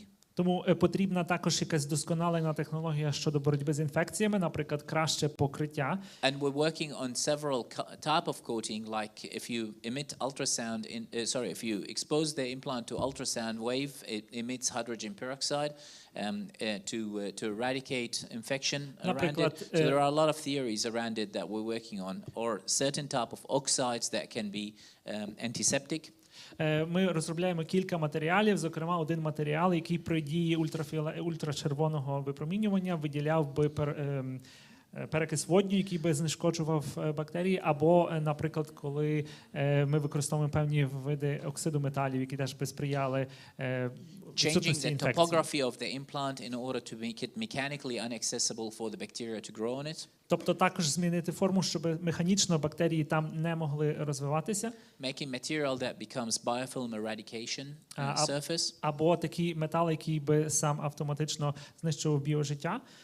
So, and at the same time, allow certain technologies inside the implant that can detect infection when it happens А також and report it to you. думаємо про певні можливості, щоб цей метал, цей матеріал повідомляв про види інфекції, які він Also, sensors помічає inside і the передає цю інформацію. Also, sensors inside the implant then can give you information about the stresses that's happening around the implant and the bone. А також, щоб надавав іншу інформацію, зокрема, наприклад, про стрес кістки та м'язової частини. Also, at the same time, can report your mobility А також в той же and самий see час how active is the patient. повідомляв про рівень мобільності пацієнта, таким чином визначали загальне благополуччя пацієнта.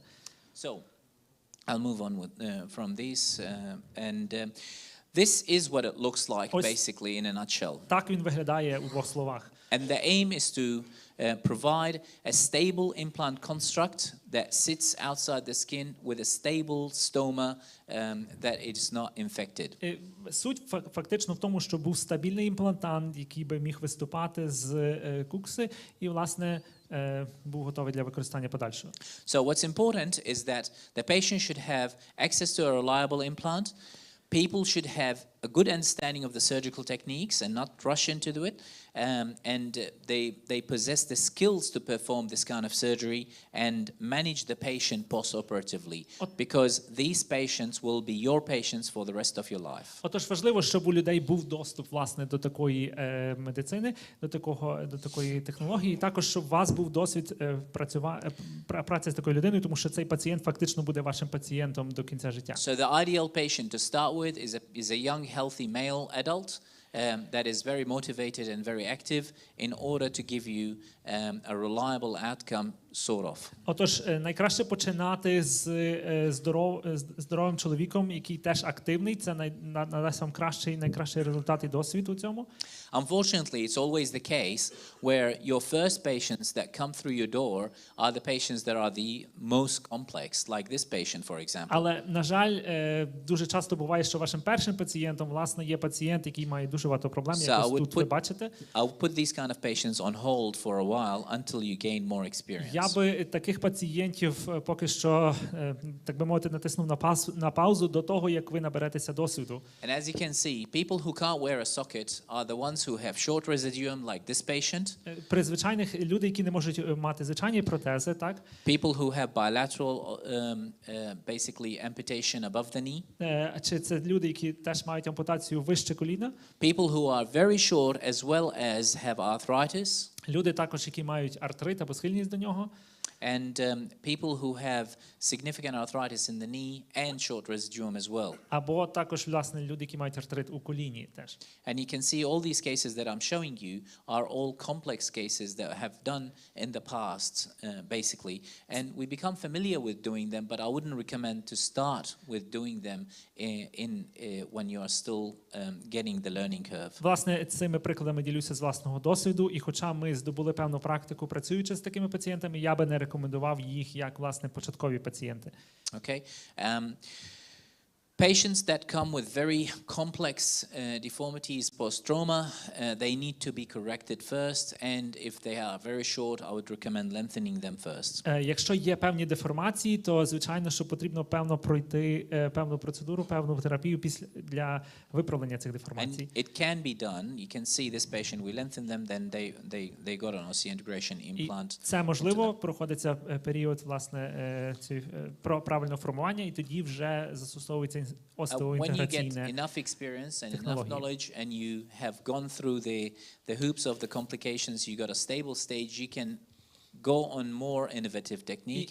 And this is an example of a patient that lost her limb at the age of 1 due to cancer, and she has only 1 centimeter of her femur left. І, власне, коли вже у вас буде досвід з цим, то ви можете переходити до складніших випадків. Тут, наприклад, є пацієнтка, яка втратила ноги через рак в дуже ранньому віці, і теж може мати успішне це остеоінтеграційну технологію. So due to the technical ability that we have with our engineering department that we run basically, we managed to develop the device for this patient where we can lengthen her bone and grow bone for her. І, власне, за допомогою інженерного відділу, який ми, власне, маємо і керуємо, яким ми змогли розробити технологію, за допомогою якої ми змогли наростити кістку для цієї пацієнтки. We can bring this technology here Ми можемо привести цю технологію до України, власне, через інтернет. And you can see what happens with this patient. We managed to grow her bone 10 centimeters now. Що відбувається з цією людиною? Ми змогли наростити кістку на 10 сантиметрів. And this patient will have a choice now to use a socket-mounted prosthesis or go with osseointegration. І ця людина тепер має варіант вибрати, чи вибрати собі звичайний протез чи остеоінтеграційний. Have an infection. Тут немає інфекції, насправді. And you can see here this limb is just very swollen. Але ви бачите, що напухла нога. And that's because of unknown reason. They developed this regional pain syndrome. Це, власне, з невідомих причин виробляється такий синдром. And then you can face very complex cases like this patient, where Тоді є this patient has 4 legs. дуже складні випадки, от як з цим пацієнтом, який має 4 ноги.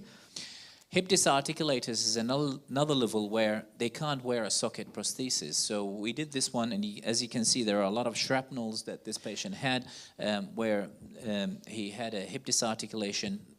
This is my first patient in Iraq. We've done several hip disarticulators since, and they all managed to mobilize. Власне, тут перша така наша операція була в Іраку. Людина мала дуже багато ушкоджень уламками в стегні, і тут неможливо було встановити звичайний протез. Complications of surgery. This patient had severe blood loss due to an abdominal surgery and ended up with gangrene. Крови і гангрена. Patients who come freshly from the war zone with trauma, and you can pretty much take them in. Sometimes you embark on doing it as single stage surgery, and that way you would optimize the length of the stump for them, and you save them different levels of surgeries for the future. But all these kind of surgeries you need to do down the track when you get more experience. Люди, власне, з таким з великими травмами, теж їх або теж з великою травматизацією, їх теж можна застосовувати, власне, скорочуючи термін і роблячи це все в один підхід. Але це вже можна робити, коли у вас є певний досвід. So the ideal way to develop this kind of system is to have a setup where you can have patients talk to patients, where you have the multidisciplinary team assessing the patient, and you run your tests on these patients. І як це можна зробити? Це якщо у вас є така програма, коли у вас є підтримка людей один до одного, коли у вас є команда, з якою ви можете консультуватися. Yeah. So at the same time you're starting this process, you need to start documenting and auditing everything you do. Дуже важливо під час, коли ви починаєте цей процес, документувати і вести аудит всього того, що ви робите. And there are standard international assessment tools that you can utilize. exercise, and that way you can measure the outcomes of your patients beforehand and then follow them up as they go by. So that will give you a good indicator of how they are performing. І є певні стандарти, за якими ви можете відстежувати власне прогрес і все те, що ви робите, вашу діяльність, і це вам буде говорити також про благополуччя і добробут ваших пацієнтів. Standard imaging as simple as X-ray and long leg standing X-ray is very vital. Введення фотографування або рентгенів – це теж дуже важливо в цьому процесі. CT scan is accessible to many hospitals, and it is important to get the pre-operative planning done Сканування properly. теж доступне для багатьох лікарнів, і воно теж дуже важливе у плануванні таких The технологій. decon files need to be sent to the engineering department. They plan the implant for you, and then they send you their proposals. Ці фотографії будуть надсилатися в інженерний відділ, які будуть їх розглядати, і, власне, вони будуть надсилати вам певні пропозиції. If you have access to DEXA scan, it's important to assess the patient bone density before the surgery. Також дуже важливо перед операцією провести тест на щільність кістки у пацієнта. Yeah, and then you do the surgery, and then the journey starts. І тоді ви проводите операцію, і з цього починається оця подорож пацієнта. Post-operative care is important. Післяопераційна And in опіка the дуже early важлива. few days after the surgery, you need to look for red flags. І вже в перші дні після операції потрібно дивитися на оці тривожні дзвіночки. If the patient has pain at rest, that's a problem. Patient should not have pain much at all. Якщо в пацієнта дуже багато болей, то це погано. Пацієнт не повинен мати багато болей. If they have loading pain, if they have induration, if they have redness, if they have heat, Якщо є збільшення температури тої ділянки, якщо є почервоніння, якщо є біль, то це все погано. people can get maggots into their wounds because it is an open stoma. Навіть можуть And замножитися especially in hot environments. хробаки, тому що таке буває. So personal hygiene and patient responsibility is extremely Тому important. тут дуже важлива, власне, особиста гігієна, особливо після операції. It takes two to tango, basically. So it's your responsibility to look after the patient, but the patient need to look after themselves as Це well. ваша відповідальність доглядати за пацієнтом, але це також відповідальність пацієнта стежити за собою. And that's very important when you do the education for these Це patients. дуже важливо, коли ви проводите цей лікбез для пацієнтів. The rehabilitation part of this technology is extremely important. Реабілітація дуже важливий процес у цьому. So, and the physiotherapist and the prosthetist mainly have a major role in managing these patients afterwards. So you need to have good relationship with. Дати можливість відчути себе живою, здоровою якомога швидше. Though it is a compact kind of rehabilitation process, it is very important to follow strictly the process, and it is very regimented. І хоча тут дуже важливо, власне, слідувати за всіма процесами і не оминати жодних кроків. And it starts by the initial loading phase, followed by the training program with the prosthesis, followed by giving them their definitive prosthesis that they can live their life with. І, власне, все починається з початкового навантаження, вправляння, а потім вибирається вже, власне, протез, яким людина буде все своє життя. And there are different programs set up for people, depends on their level of osteoporosis, their age, their level of amputation, and the quality of their bone. І є різні програми для цієї підготовки, залежно від типу остеоінтеграційної технології, віку людини і так далі. It can be a slow process, or it can be a standard process. The aim is to get them fitted with a prosthesis if they are standard process by 2 weeks after the surgery. Це може бути повільний процес або стандартний процес, але загалом це в стандартному процесі це 2 тижні. Ми хочемо, щоб за 2 тижні людина могла бути повноцінною. Okay. І це, власне, перевага над звичайними протезами. The same thing, if it's a slow loading process, it takes around 6 weeks. Якщо це повільна процедура, то це десь до 6 тижнів. And these are the category of patients that normally cannot be fitted with a prosthesis. Це зазвичай категорії пацієнтів, яким не підходять звичайні протезування. And you can see here the phases are including the training and using a gait analysis. Тренування і відстеження різних показників. And then you can, with the phase 3, you allow them to use a standard prosthetic basically. І вже в третій фазі, ви бачите, їм дозволяється звичайні протези свої використовувати. The rehabilitation is very important to get these patients learn learn good habits and get rid of the bad habits, especially if they were socket users. The way they walk with the socket is completely different to the way they walk with the osseointegration device. Реабілітація дуже важлива, тому що людям потрібно навчитися, як користуватися, ходити в цих протезах, тому що вони відрізняються від звичайних протезів. The patient are allowed to walk with 2 crutches for 6 weeks and 1 crutch for another 6 weeks, and then they should be walking unaided after. 6 тижнів людина може ходити з 2 милицями, потім ще 6 тижнів з однією, а потім без них. This is all our data registry requirement. And because infection is the main complication with osseointegration, so we developed a standard international infection classification guidelines. Отож, оскільки інфекція – це основна річ, яка може зашкодити, яка основна проблема, яка виникає після цього, ми запровадили таку класифікацію інфекцій. And we basically published it in the Journal of Bone and Joint Surgery. The publication is 2015. В 2015 році, власне, була публікація про цю класифікацію інфекцій. And that became the guideline for people to monitor osseointegration infection. Це такий своєрідний посібник для людей, які можуть стежити за інфекцією після остеоінтеграційної технології. So I'll show you my statistics. This is a bit old. It's nearly 900 cases now. I've done majority of my surgeries as single-stage surgery, but when I first started, because you have to start from somewhere, I followed the previous techniques where has been done with the Swedish system and the German system, and so I've done around 90 cases with 2-stage surgery, and then I moved on to single-stage surgery. Отож, власне, це трошечки застаріла статистика, тому що випадків значно більше, але на початку ми використовували, так би мовити, двоетапний підхід, була німецька та шведська система, але пізніше ми перейшли, власне, до одної фази підходу. So majority of our patients are males because we treated a lot of injured victims of war, and that is in Iraq, in the United States, in the UK. Більшість наших пацієнтів це чоловіки, тому що в основному це військові постраждалі, тобто це Ірак, США, Великобританія. And we are keen to service your patients here in Ukraine. Але ми з задоволенням і прагнемо працювати з вашими пацієнтами тут в Україні. The vast majority of patients that gained this technology is traumatic patients. Велика кількість цих пацієнтів це, власне, були критичні пацієнти. And when you look at it, the amputation level breakdown, the vast majority of these patients were unilateral above knee amputees.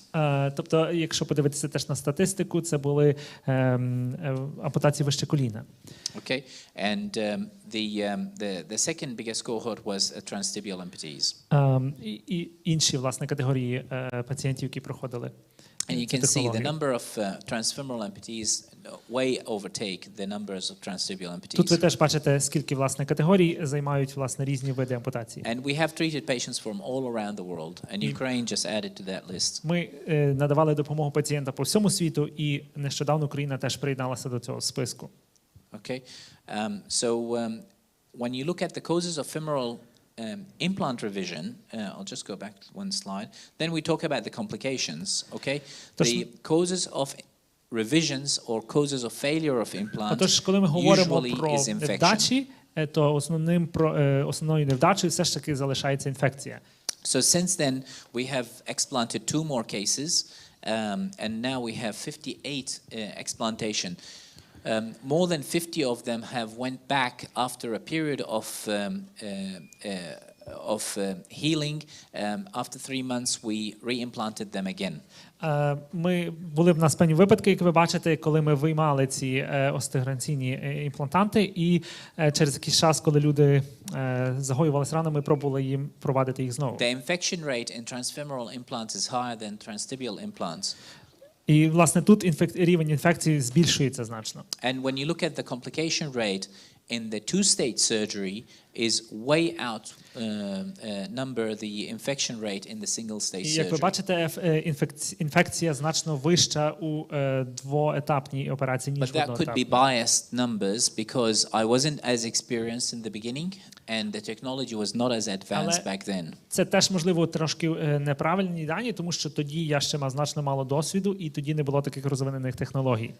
And the 2-stage revision surgery is very simple. You take the implant out, you insert an antibiotic spacer you treat them with antibiotics, you wait for them to heal, and then after that you come at 3 months' time and re-implant them again. Як, власне, відбувається це зняття? Тобто ми забираємо цей елемент, ми встановлюємо певну антимікробну, антибактеріальну пристрій там, і після того, як людина загоює свою рану, ми знову впроваджуємо цей остеографійний імплантант. It's not dissimilar to doing a hip replacement revision surgery for infection. Це, в принципі, дуже схоже на заміну стегна, операцію по заміні стегна. You can see this patient had 2-stage revision surgery.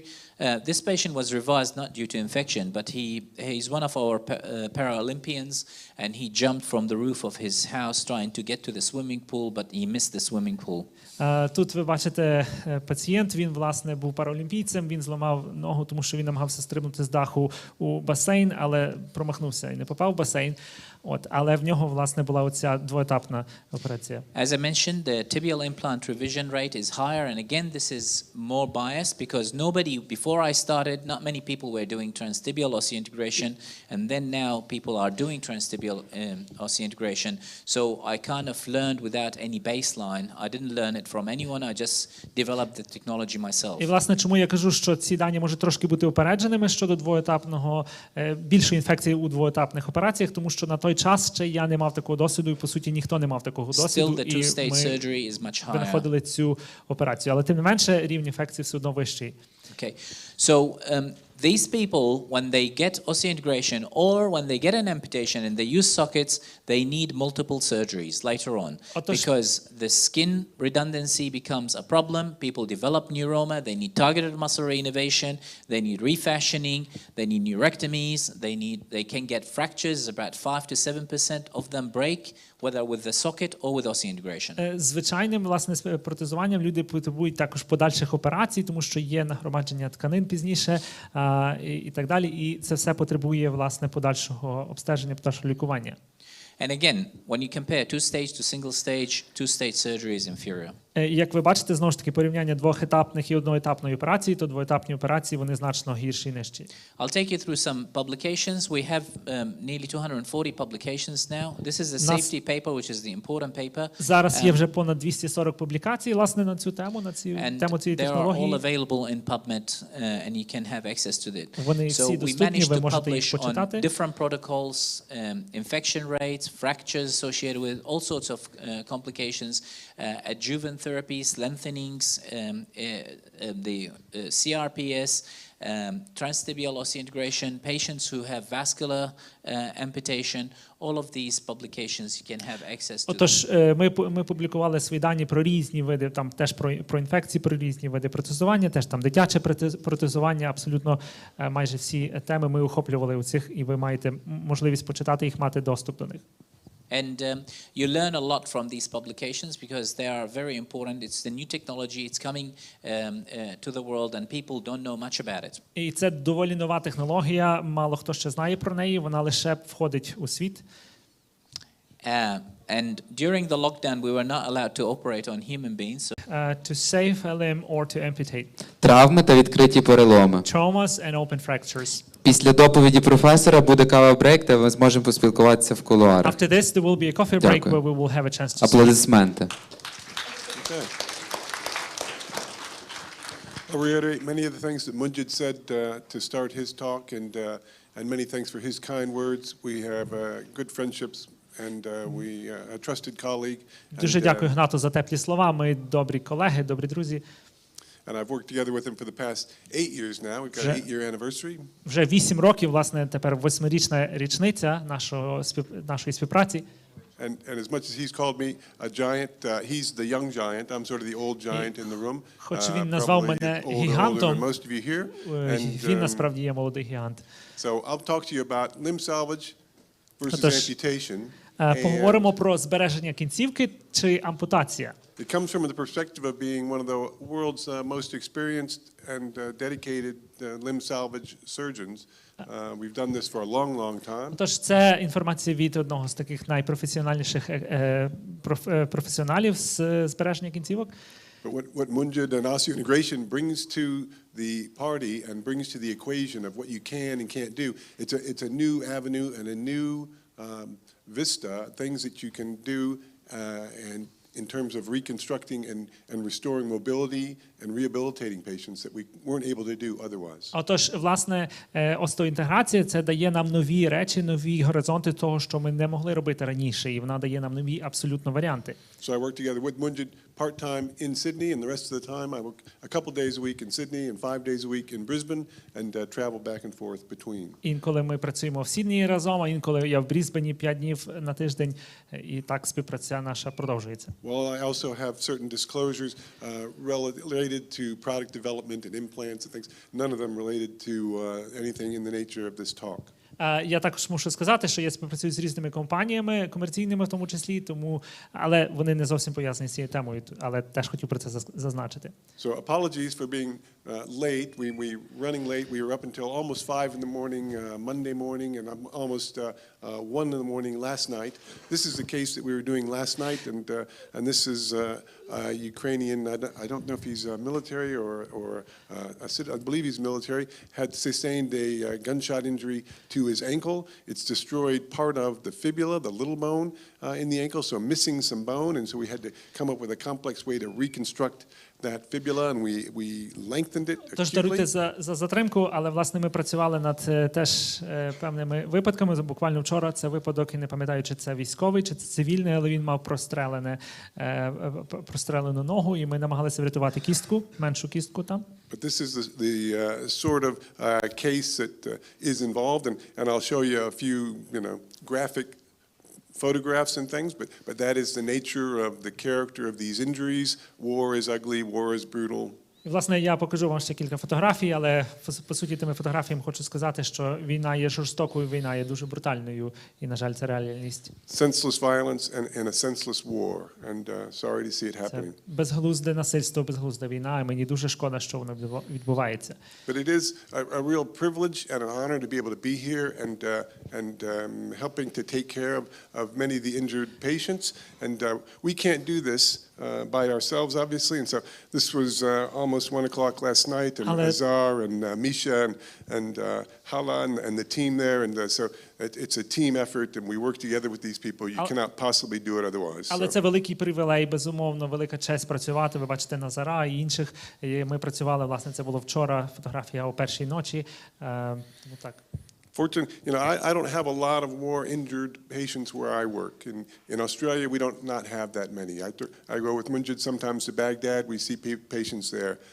I worked in the U.S. for a long time, for 10 years before I moved to Australia, and so there is a mangled extremity severity score, and the question is, who do you salvage? Who do you salvage? Who needs an amputation? Who will do better?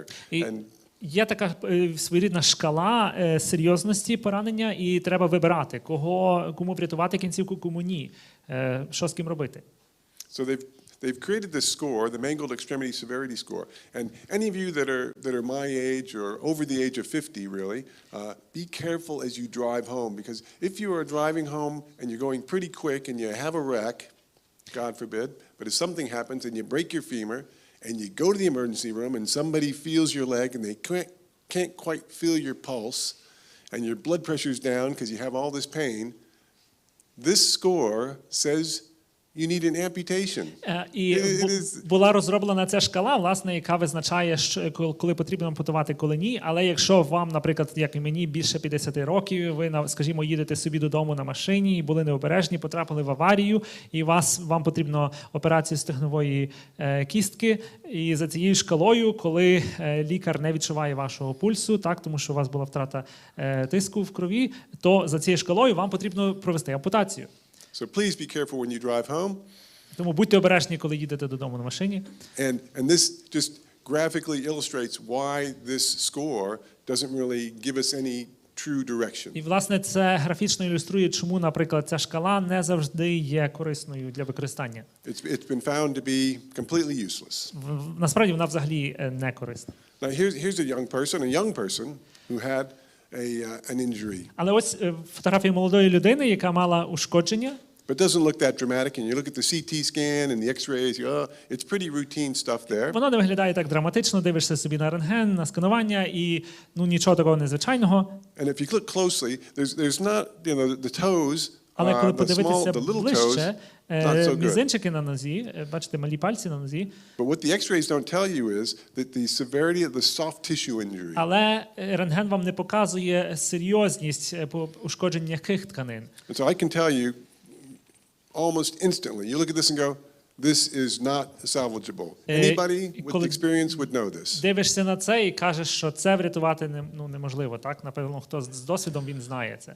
This foot will never bear weight painlessly and won't fit into a normal shoe. Ця стопа ніколи не зможе витримувати те саме навантаження, чи тим паче ходити у взутті звичайному. Despite this, one of my senior colleagues in Australia spent about 6 hours trying to reconstruct and salvage and ended up very proud with this salvaging the big toe. І мій колега 6 годин витратив на те, щоб відновити цю кінцівку, але все, що міг зробити, він був дуже гордий за це, це відновити один палець, великий палець. And sadly, this is what you see. People that are reluctant to do an amputation, it has been seen as a failure of the ability to reconstruct when actually it is a great reconstructing option, independent of osseointegration.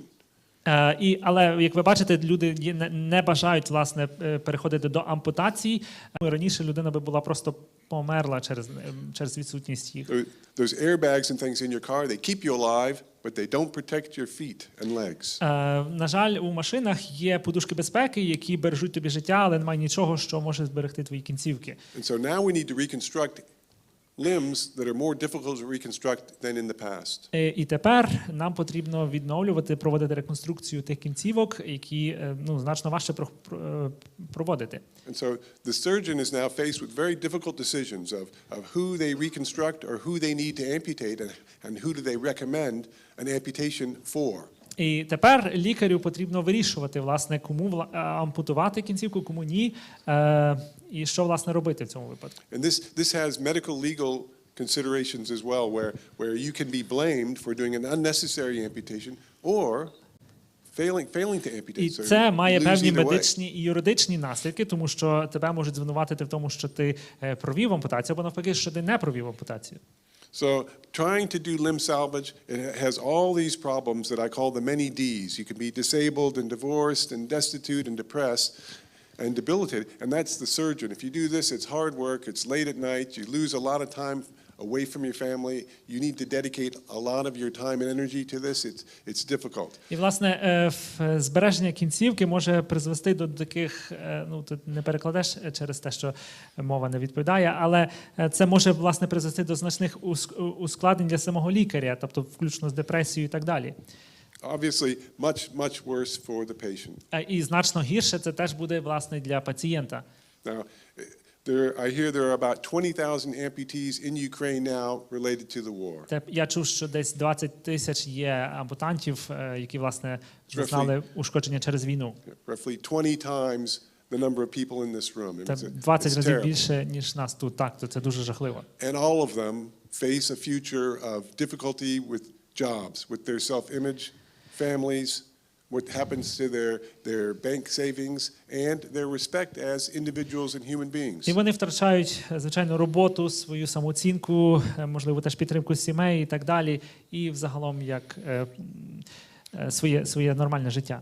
For me, it's relatively simple. If they don't have a foot that will fit into a normal shoe, and I don't anticipate that they'll be able to walk painlessly, then an amputation is better. І для мене це дуже просто. Якщо я бачу, що ногу неможливо врятувати на тої міри, щоб вона могла б спокійно взутися у звичайне взуття, то тоді ампутація – це єдиний вихід. So this was a relatively young man, had some sort of accident in Australia, in a mine, has an open injury of his foot. Відносно молодий чоловік, він зазнав ушкодження у шахті в Австралії, була в нього пошкоджена нога, стопа. And it's been reconstructed, and you can take out those antibiotic beads, you can cover it with fancy flaps and put a flap and get soft tissue cover. І так, можна застосувати ці сучасні флепи, так би мовити, і всі різні сучасні методи. But it's unlikely that foot will go back into a normal shoe or a work boot. Мало ймовірно, що та нога зможе взутися у черевик. So I've suggested he would be better off with a below knee amputation. І я радив, що він, власне, йому буде краще з ампутацією. We'll run through just a few quick cases. Here's another one. A Ще один mechanic випадок, механік, теж молодий чоловік. with he's got a fracture of his proximal tibia. He ends up with a compartment syndrome, needed a vascular repair. Синдром компартменту так званий, в нього теж було ушкодження стопи. And at this point, it became a question of what would be the best amputation level, below knee or above knee. Тут думаємо собі, власне, де може бути найкраща ампутація, вище коліна чи нижче коліна. And we salvaged the below knee by using an Ilzarov frame, one of these fixators, and putting it on and keeping that intact bit of bone. І ми, власне, вирішили, що будемо ампутувати нижче коліна, і ми, власне, провели цю фіксацію, яка допомогла стабілізувати. And he did quite well. We tried always to preserve the knee and the knee function. І він досить добре пережив цю операцію. Ми завжди хочемо зберігати коліно і функцію коліна. This is a woman who came to us, had a bad accident. Ось жінка, яка прийшла до нас через нещасний випадок. And here the bone injury here is worse than the soft tissue injury, but it is a bad soft tissue injury. Ушкодження кісток значно гірше, ніж ушкодження м'яких тканин, але м'які тканини також серйозно пошкоджені. With segmental fracture, 2 levels of fracture and bone loss of about 8 centimeters. 2 рівня перелому також і втрата кістки на 8 сантиметрів. And she had a lot of head injuries and things, and so sat in our ICU in a major hospital in a major urban center in the developed world. Вона була в реабілітації в нашій сучасній лікарні в розвиненому світі. But she was expected to die, and so they didn't manage the wounds, and it got, it's just created things. It's made it much worse. That is just neglect Вона in a вже hospital. готувалася фактично до смерті через недбалість, тому що за нею недостатньо доглядали. Хоча це Surgeons say they can't provide anything. I try to do everything possible. And як тільки пластичний хірург каже, що вони нічого не можуть зробити, то я намагаюся брати це як особистий челендж, виклик. And in this instance, we just cut out those dead tendons. І ми просто тут відрізали ці мертві тканини. And now we have lots of extra muscle that we can use to move around. І в нас тепер було там багато м'язів, з якими ми могли працювати. This just demonstrates that comes to a point where basically you are reattaching the foot to the limb, and so as you get to choose where that foot goes. І, власне, тут процес виглядає як просто нове приєднання стопи до ноги, так? І тут ви бачите, як воно So obviously we're very careful with the position. Ми намагалися бути дуже обережними з цією позицією.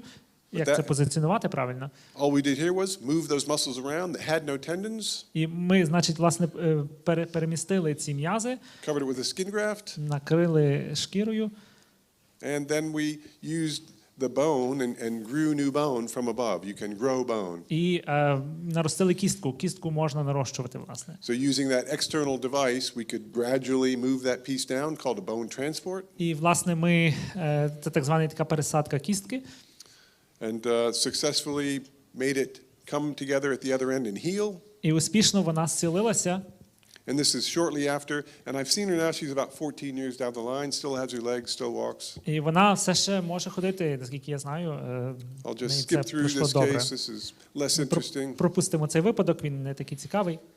But we have, in the interest of time, we have Але якщо у нас буде час, то several thousand cases I can choose from. є дуже багато випадків, з які я можу вам показати. But another success, there you go, covered with the flap. This is pretty simple, straightforward stuff. All right. So the classical indications are for trauma, if you have an injury to the nerve. Отож, класичні такі вказівники травми, якщо є ушкодження нервів. And sometimes they talk about how long there's warm ischemia, meaning when you have decreased blood flow, but you're still pretty warm. It's not cold temperature. І тобто питання, скільки часу, тобто ми розуміємо, що через втрату крові там ця частина тіла стає холодною, але питання, скільки часу пройшло. Obviously we value life over limb, and so we say life-threatening associated injuries. І звичайно, що ми цінуємо життя більше, ніж кінцівку, тому якщо є якась загроза життю, це вона безумовно є пріоритетом. Or infection. Або також, якщо є якась інфекція, це теж дуже серйозна проблема. But in my experience, I think that extra-articular injuries, meaning they don't involve the knee or the ankle. Тобто, з мого досвіду, ті операції, які не включають коліно або кісточки на нозі. So those we salvage. Why? Because we're good at growing new bone. Тоді ми їх бережемо. Чому? Тому що з них, власне, можна наростити нову кістку. So loss of bone, not so much of an issue. I think it's more important to look at the foot. Тому що там втрата кістки не такою важливою. Важливіша, власне, сама стопа. And will it fit in a normal shoe or will it be stiff and painful? Чи вона зможе вміститися, влізти в нормальне взуття? So it's a bit of a guessing game and trying to anticipate what the outcome will be. Тому це своєрідна гра у здогадки, коли ти намагаєшся передбачити, який буде результат, який буде наслідок. And there are patient variables, including their age and their occupation and what their social situation is. І є також певні чинники самого пацієнта, які ви берете до уваги, там вік, професію, соціальну ситуацію. And each patient comes with certain expectations and on a level of motivation. І кожен пацієнт теж має свої очікування і свій рівень мотивації. Which I think is really, really important. І це дуже, дуже важливо.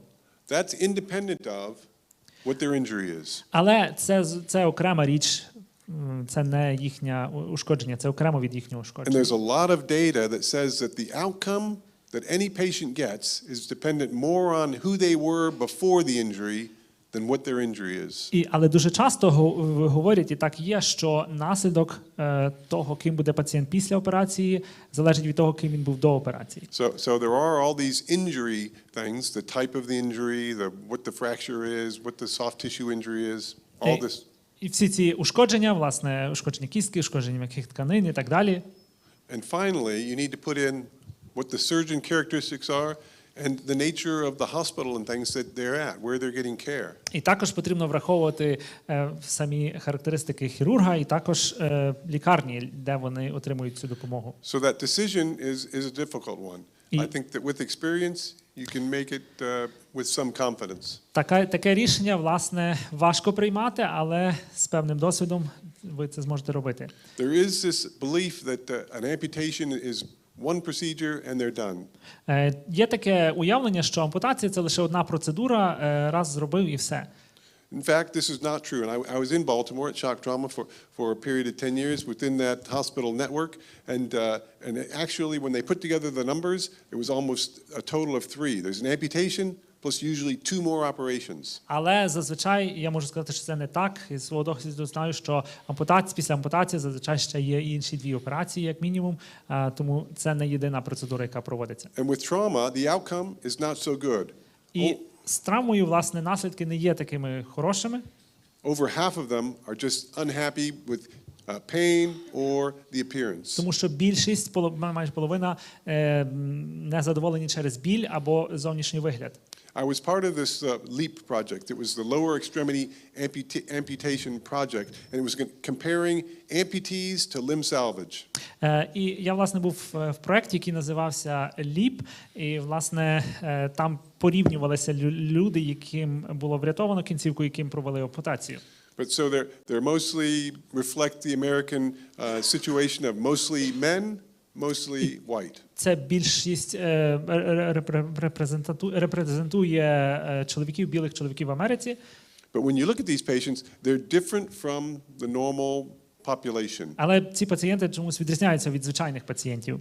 They're less educated, Вони менш освічені, more likely in poverty, більш схильні до бідності. uninsured, they use alcohol, they Вони smoke. часто не мають страхівки, вони вже зловживають алкоголем, курять.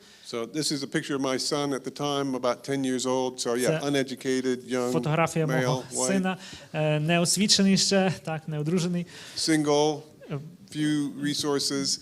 And it turned out Неодружений, не освічений. that there was no difference amputation versus limb salvage. The outcome is the same. Але як наслідок бачимо, що не було різниці між ампутаціями і власне збереженням кінцівки. So people say, oh, they do equally well, but in fact they do equally bad. The outcome in the LEAP project, only 50% of them ever went back to work. І ніби кажуть, що наслідок, власне, однаково хороший, але він однаково поганий, тому що більшість 50% з них не повертаються до своєї попередньої роботи. And that didn't matter if they had limb salvage or immediate І не має amputation. значення, чи в них провели ампутацію, чи зберегли їм кінцівку. So people with these kind of injuries, when you look at what their quality of life is like afterwards, І якщо подивитися на якість життя цих людей після операції, they're more disabled than if they had a heart attack. то вони значно більше Diabetes, теж можуть cancer, страждати від раку, діабету, difficulty breathing, chronic obstructive lung сердечних disease. хвороб. So we'll zip through some of this, but just goes through, these were the specifics of the LEAP study, and I won't bore you with too much of it, but over 500 patients. They followed them up for the first 2 years and then another 5-year outcome. І, власне, проводилося таке дослідження за цим ЛІП. Понад майже 500 респондентів були, вони відстежували їх протягом 2 років, потім в подальшому їхньому житті. And in the end, it demonstrated again that the outcome was the same. І в результаті зійшли до висновку, що наслідок був той самий. And as much as I admire the hard work and the effort that everybody put into it in Baltimore, І хоча я ціную і, безумовно, захоплююся тою роботою і зусиллями тих лікарів у Балтиморі, I think there were flaws in the study that make it hard to draw anything meaningful out of я it. думаю, що у цьому дослідженні, тим не менше, були певні прогалини, які, власне, не дали виокремити корисні висновки. Their hypothesis was that amputations would be better. Їхня гіпотеза була в тому, що ампутація насправді буде краще. And really this is it's almost like it's a historically based look at what people used to do before they do modern stuff that Це we do майже now. продовження, погляд на таку історичність, власне, чим займалися люди до того, як розвинулись технології. Importantly, they showed that even if you lost the nerve to your foot, Навіть, як вони показували, навіть якщо ти втратив нерви у своїй, you can feel nothing. у своїй стопі, ти не можеш нічого відчувати, They felt like this was not an indication for an amputation. то вони сказали, що це ще не ознака для ампутації. Unfortunately, like almost all the patients in the study, they did bad. На жаль, як і всі пацієнти у цьому дослідженні, вони також мали погані наслідки. So while people say they did equally well or То хоча equally good, кажуть, що і ті мали однаково добрі наслідки, насправді not вони being були able to feel your foot однаково at погані. all, Тому що коли ти не відчуваєш свої стопи, it's a very, very low bar, we would say. то це вже дуже низький рівень, так би мовити. And they didn't exclude so many injuries. You know, we want to know if you have an isolated injury, do you amputate or not? І також ми хочемо знати, чи є, якщо є ізольоване ушкодження, чи треба їм проводити ампутацію, чи ні. And really, this is what happens when you have no protocol and no formal training and nobody making the decisions, but instead just saying, letting a bunch of surgeons go off and do whatever they're going to do and see how they do. І це, власне, відбувається, коли немає досліджень, коли є просто велика кількість хірургів, і вони роблять те, що роблять. So I'll get to some summary here. I think that diaphyseal injuries are easier to salvage. Отож, такий підсумок, діафізіальні ушкодження, вони набагато легше для збереження кінцівок. A crushed foot will almost always guarantee a bad outcome. Роздроблена стопа – це буде завжди поганий наслідок. And for me, that is the main thing that I look at when I evaluate limb salvage versus amputation. Для мене це, власне, основний чинник, за яким я приймаю рішення зберегти кінцівку чи ампутувати. If that is a foot that I think will ultimately be stiff and painful, Якщо я бачу, що ця unable to fit in a normal shoe, стопа буде твердою і буде боліти, і вона не зможе взутися у взуття, they will do better with an то amputation. краще людині буде з ампутацією. And now with osseointegration, it has become this limb replacement surgery. А тепер з остеоінтеграцією це, власне, ще додатково додає чинників до цього. So again, you know, my heart goes out to every one of these patients that I see here in Ukraine. The devastating injuries, they have profound effect on these people's lives. Знову ж таки, я усім серцем з тими людьми, які постраждали в Україні, власне, мають такі ушкодження. While we don't have any absolute indications for amputation, and the scoring systems haven't helped. В нас немає таких явних ознак, за якими треба ампутувати чи ні, і ця шкала теж не завжди допомагає. I'm quite confident that the really bad foot injuries are overwhelmingly more important than anything else in the equation. Але я думаю, що, власне, серйозне ушкодження стопи – це дуже велика проблема. These patients have real disabilities that are ongoing and meaningful for the rest of their lives. Це ушкодження людини, яка впливає на їхню здатність функціонувати і на все їхнє життя. And even when we do osseointegration, we don't correct or address many of these other issues. It needs a multidisciplinary team. І хоча, коли навіть як ми проводимо остеоінтеграційне лікування, то нам потрібна все одно присутність усієї команди мультидисциплінарного підходу. So we're working with a clinical psychologist, a pain management specialist, rehabilitation physicians, orthotists, prosthetists. Тому ми працюємо з психологами, психотерапевтами, з тими, хто може допомогти з болем і так далі, з різними видами фахівців.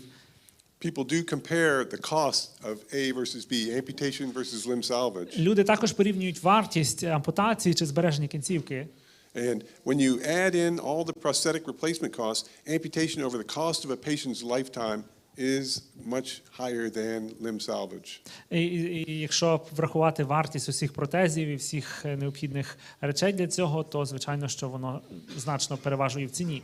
But I don't think that that's the most important thing. I think that we need to focus on the patient's quality of life Я more не than думаю, що anything це else. основна річ, на яку треба звертати увагу. Найосновніша річ – це, власне, якість життя людини, якість життя пацієнта.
Працює вже?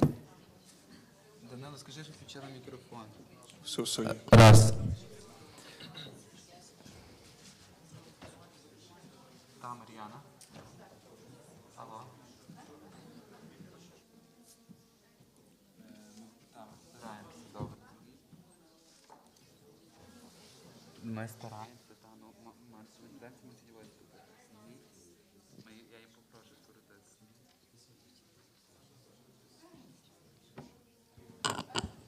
Шановні колеги, ми продовжуємо нашу секцію. Dear colleagues, we shall continue our section.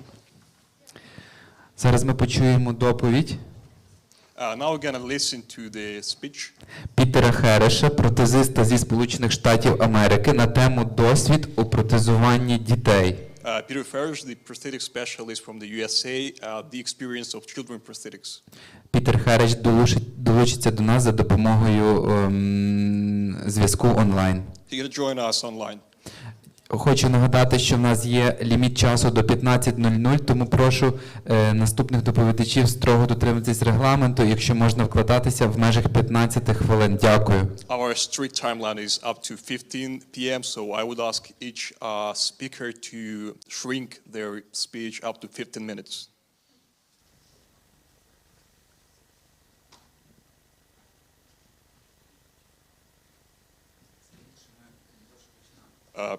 Please, sir, you can start. Good morning. My name is Peter Harsh. Доброго ранку, мене звати Пітер Гарш. Reaching out to you all today from San Diego, California. Я сьогодні буду з вами говорити з Сан-Дієго, Каліфорнія.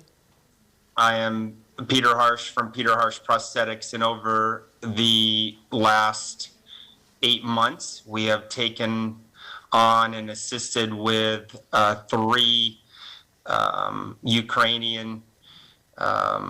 children that have lost limbs in Ukraine due to blast wound injuries. За останні 8 місяців ми допомогли 3 дітям з протезування в моєму центрі Пітер Харш.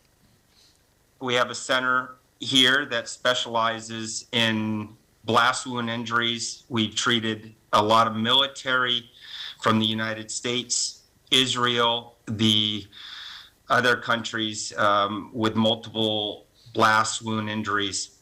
Specifically, у нас в центрі є спеціалізація, окремий напрямок по пораненням внаслідок вибухів, і ми працюємо з recently.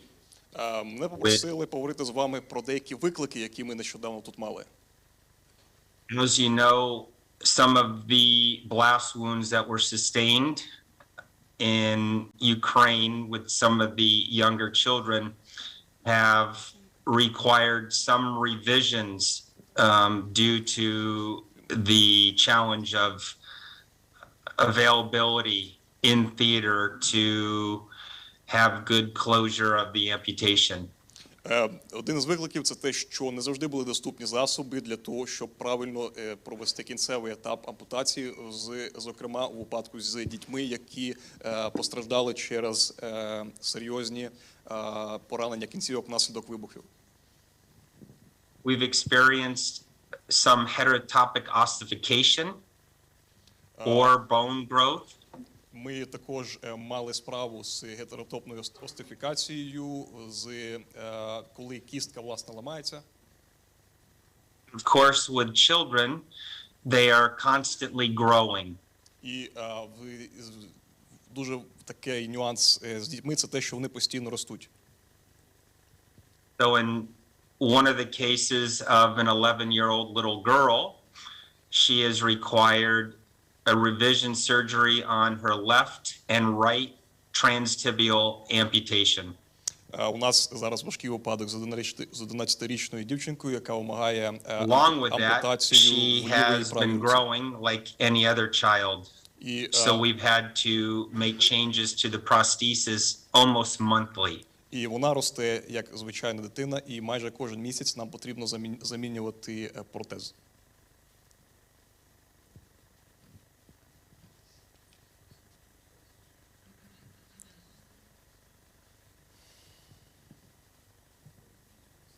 I'm not sure if you can hear me.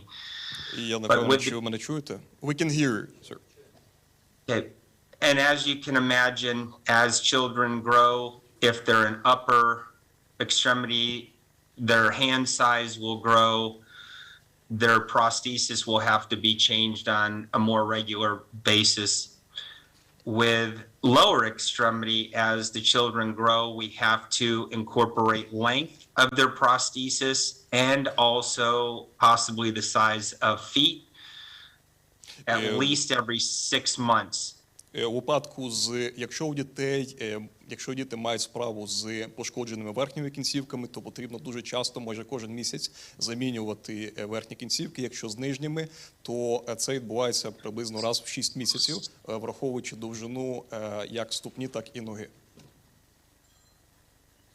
You can imagine that most of the componentry would also need to be changed, as most prosthetics is custom fit to the patient's size, weight, and activity. Також усі пов'язані компоненти з протезами також необхідно змінювати, так як змінюється і вага, і ріст, і розміри пацієнта.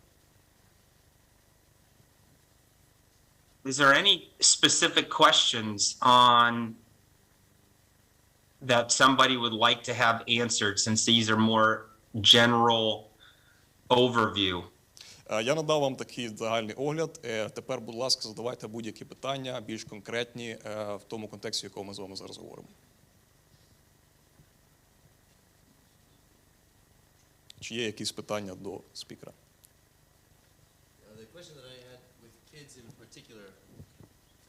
The question that I had with kids in particular is the heterotopic ossification.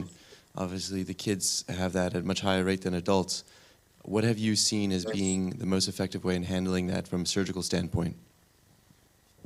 Let me translate the question first. То в мене питання пов'язане з гетеротопною остифікацією у дітей.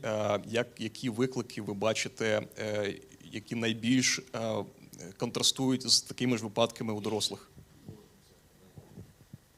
Well, first sorry of to all, interrupt. Or what are the things that are done at the time of surgery that you think are the produce the most complications associated with that? І які ви гадаєте, є ускладнення, які можуть виникати під час оперування таких випадків? Hello? Yeah, please.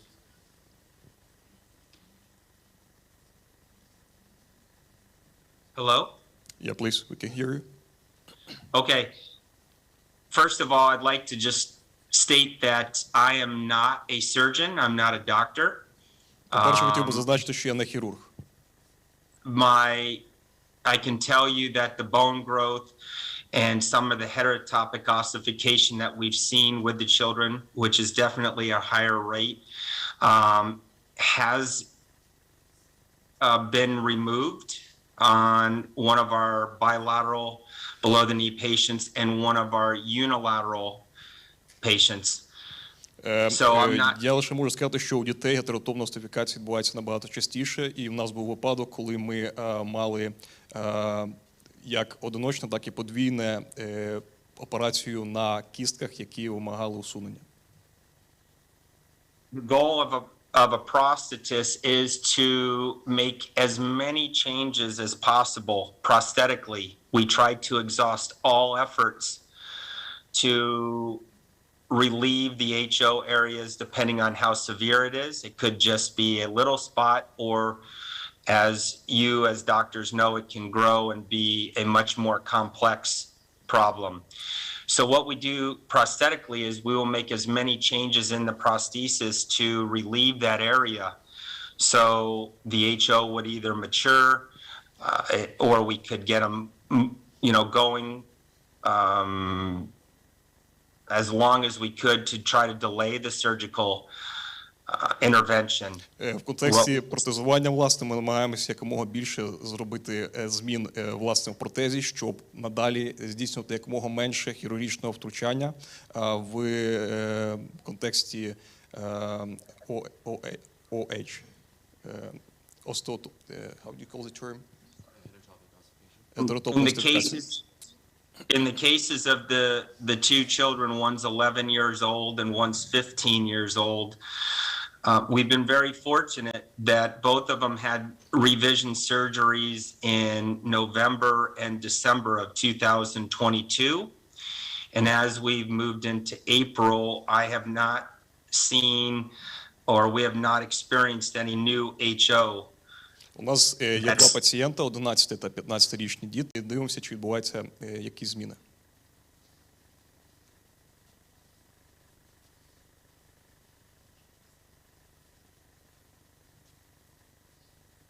Is there any other questions? Які ще питання, будь ласка?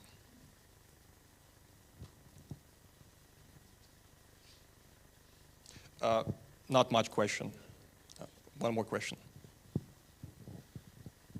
So for adults, we know that upper extremity amputations, they need to be fitted with a prosthesis relatively quickly for them to actually learn how to use the prosthetic.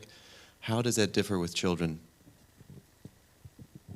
В контексті протезування дорослих нам потрібно зробити ампутацію і зробити протез якомога швидше, щоб людина звикла до його використання, як це відбувається з дітьми. Мова йде про верхні кінцівки. You are absolutely right. Recently, we've had two new traumatic amputations, one a shoulder disarticulation and one above elbow. Ви абсолютно праві, і нещодавно ми робили дві операції, це з плечем і вище ліктя. Over many years of research, it definitely has shown that the sooner they can get a good fitting prosthesis and work with occupational therapy, there's a much higher success rate. І протягом років дослідження показують, що чим швидше відбувається припасування протезу після ампутації, тим краще відбувається далі адаптація до цього протезу. With children, they seem to adapt differently.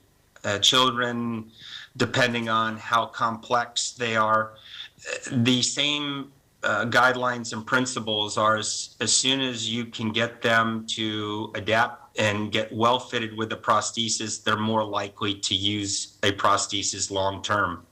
З дітьми приблизно ті принципи працюють. Чим швидше вони зможуть адаптуватися до протезу, тим краще вони далі з ним будуть, тим швидше вони до нього звикнуть, і тим краще вони з ним будуть жити. The challenge again with the children is that they're growing at a very rapid pace. Але виклик полягає в тому, що діти дуже швидко ростуть. What I also find is children that adapt to it for sports and like to play, that have been trained with it, we have seen a much higher success rate. І особливість у тому, що діти, які займаються спортом, які використовують протези в спорті, набагато більш успішні в його використанні в житті. What I think is very important to get across to everybody is, with the children, is that the parents are on board with the child wearing a prosthesis and they're committed to keeping the process going. З дітьми дуже важливо, щоб батьки були, будемо говорити, в цьому залучені, інтенсивно залучені в цей процес, допомогти дитині звикнути до протезу. And the therapy is absolutely critical too. You know, as a prosthetist, we can make a prosthesis, make a good fitting prosthesis, but the time of learning to adapt and be trained with that prosthesis is equally as important. І терапія є також надзвичайно важливою.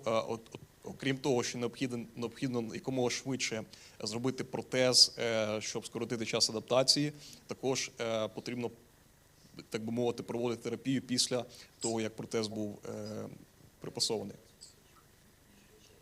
Так, для більш швидкої реабілітації. I will say that there has been times. Hello? We have a question. How Yes. frequently do you have to change prosthesis or adjust it in the process of growth? That's the magic question. Це магічне питання. We don't know when children go through growth spurts. We have gone with one of our bilateral below knee young girls recently that for 3 months there has not been a need for much change. Ми не можемо розрахувати наперед або передбачити, як саме буде рости дитина. Наприклад, у нас була операція нещодавно у 2 дівчат нижче коліна, і пройшло 3 місяці, а жодних змін не відбувається, і ніякого втручання не потрібно. Now we're seeing some weight, some growth. And so a child can go through a growth spurt maybe every 6 months, maybe every 8 months. A growth spurt can come after 3 months. We have to keep up with the growth spurt and the change of the child for weight, mostly. Це може бути дуже по-різному. Інколи раз в 6 місяців, інколи раз в 8 місяців. Потрібно доволі щільно і інтенсивно спостерігати за зміною ваги і розмірів дитини. But with the children, it's almost an ongoing adjustment. Але основний принцип це з дітьми цей процес безперервний. Тобто, поки вони ростуть, потрібно постійно міняти. Thank you. Another question.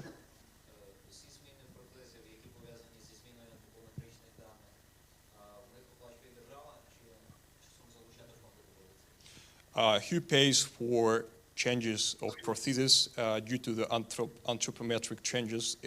It's for the state or it's the patient costs? Who pays for the changes? Yeah, who pays? Was that? Well, I guess every prosthetic company might be a little bit different. Every state here in the United States could be different. Every insurance can be a little bit different. Це відбувається по-різному, в залежності від компанії або штату. When we work with a paying source, we usually every 90 days, whatever work we are doing, we will be able to accommodate it and make the changes. The price of the prosthesis for up to 90 days allows for adjustments and maintenance of that. With the Якщо у children, нас є доступ до спонсора, то зазвичай період, який спонсор оплачує, це до 90 днів. Тобто до 90 днів він оплачує усі зміни, що потрібні в протезуванні. With children, what we do is we will take very good notes as far as the child's weight, the growth of the child, overall height. If they are a unilateral, we will constantly take measurements and document the changes. З дітьми ми дуже детально документуємо зміни у вазі, зміни у розмірах, особливо якщо мова йде про одностороннє протезування. The documentation is very important to send back to the doctor or to the insurance company if a new prosthesis would need to be purchased. І це документування цих змін є дуже важливою для того, щоб, власне, інформувати донорів, інформувати батьків. We tried to build a prosthesis that has a lot of adjustability in it by using. Ми намагаємося взагалі виготовляти протези, які можуть змінюватись. We'll use different interface materials that we can lengthen. We can use different pylons or adapters to help lengthen as they grow. So our real goal is to try to prolong the life of the prosthesis as long as possible to be fiscally responsible. Тобто ми намагаємося виготовляти спеціальні адаптери для протезів, використовувати спеціальні матеріали для того, щоб якомога більше продовжити життя і термін використання.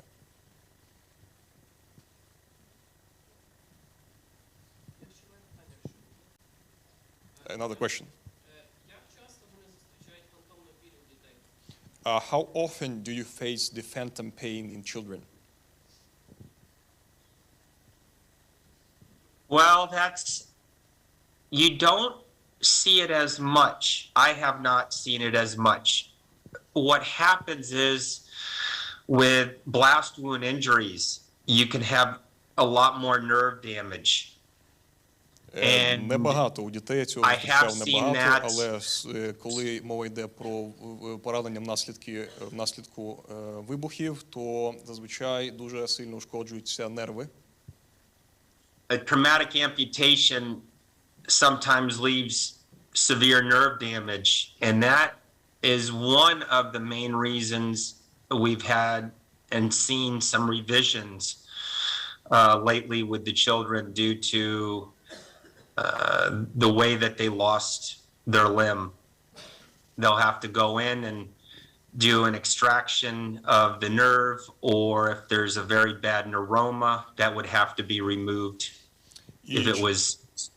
І через те, що постійно внаслідок таких травм йде пошкодження нервів, то ми проводимо оглядові операції і інколи маємо справу з невромою або з операцією, власне, на нервах. There's some techniques out there to help them with some of the phantom pain and phantom sensation. You may have heard of the mirror therapy that came out of India. Ми використовуємо різні техніки, які допомагають впоратися з дітьми, які можуть мати справу з фантомною біллю. Наприклад, техніка дзеркала, яку ми запозичили в індіанців.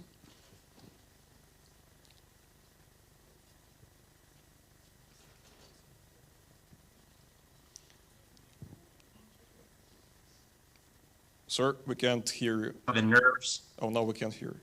Okay, please. Now we can hear you, please continue. Good regular prosthetic use will also assist with some of the phantom pain. It will help desensitize some of the nerves. Phantom sensation is phantom sensation. I think amputees typically have that through life. The goal is to try to minimize and reduce the phantom pain, of course. Ми розуміємо, що фантомні болі або ці больові відчуття внаслідок носіння протезу, вони будуть тривати увесь період носіння протезу, фактично все життя. І наша мета якомога зменшити наслідок впливу цих або зменшити больові відчуття фантомної болі пацієнта.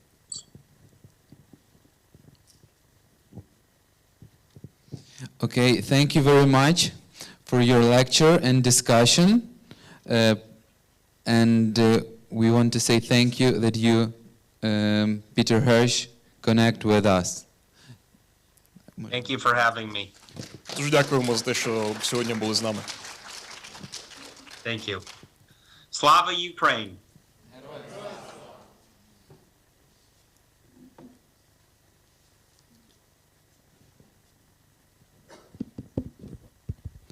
Дякуємо ще раз. І зараз запрошуємо до дуже цікавої лекції. Хочу наголосити, що це буде об'єднана лекція. Вирішили зробити її комплексну. Професора Жак Генрі Хагборда, мікрохірургія кисті та реконструктивна хірургія зі США, доктора Нью-Йорку. Дві лекції будуть об'єднані. Це ампутація і остеоінтеграція чи класичне протезування, за і проти, що обрати, а також комплексні проблеми, дефект м'яких тканин та кістки, що та коли робити. Запрошую. We invite to the floor Mr. Jacques Harold. He's going to talk about osseointegration and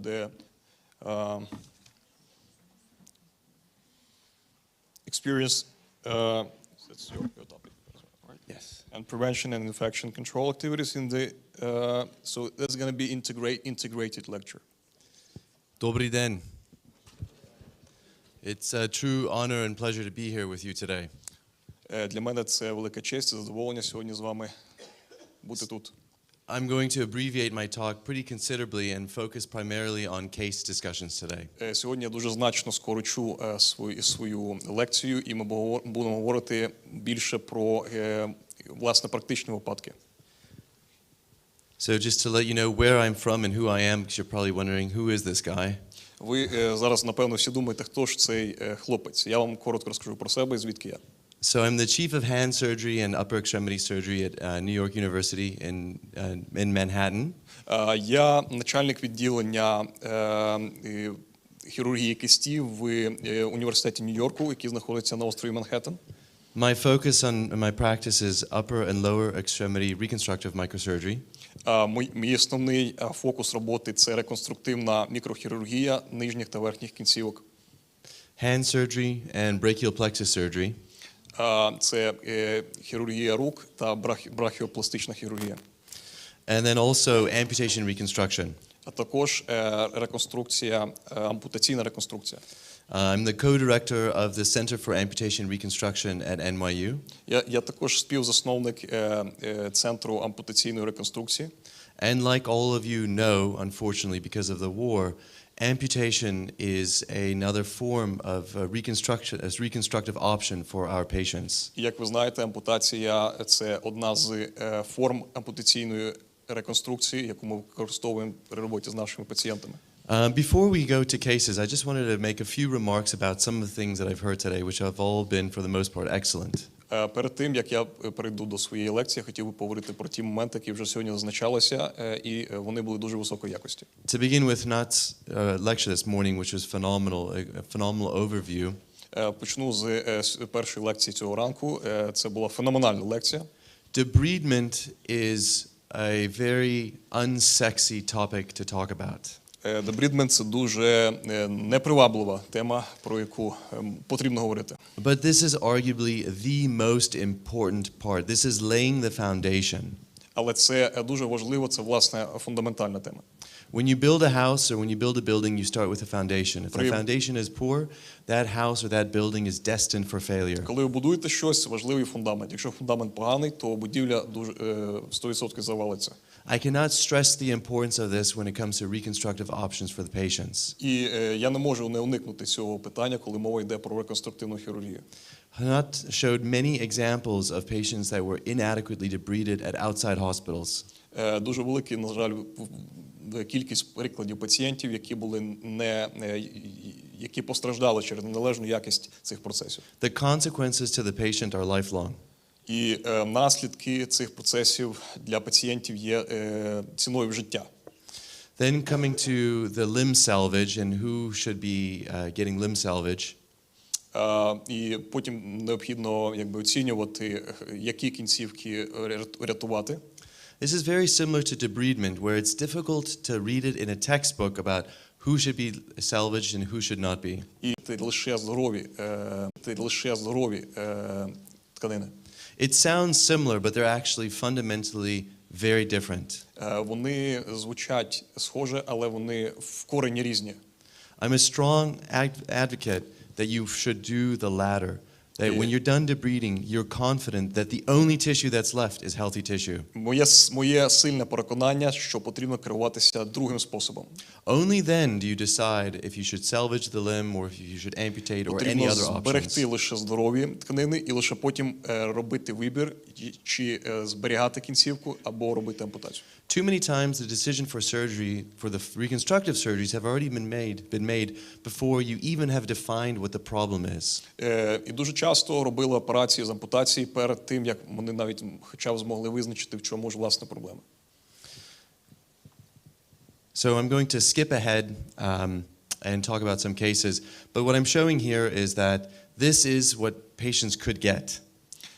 Отакий, я хочу вам показати, такий протез може отримати пацієнт. The technology for this is out there.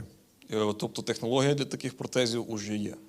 But the reality is that very, very, very few patients will ever come even close to this. Але в реальності дуже мала кількість пацієнтів може навіть наблизитись до такого протезу. And to get to that patient, we have to go through a lot of steps first. І є дуже багато кроків, які потрібно пройти перед тим, як перейти до такого протезування. I'm sorry that I'm skipping all these slides. It's not that I don't want to share them with you, it's just that we don't have enough time. Перепрошую, що треба пропускати всі слайди. Я хотів би з вами поділитися, але у нас немає часу. I'm happy to go over this some other time with all of you. Я з радістю потім з вами поговорю про ці слайди. And if I could skip faster, I would. І якби я міг ще швидше їх переключити, я би так зробив. Sorry. Sorry.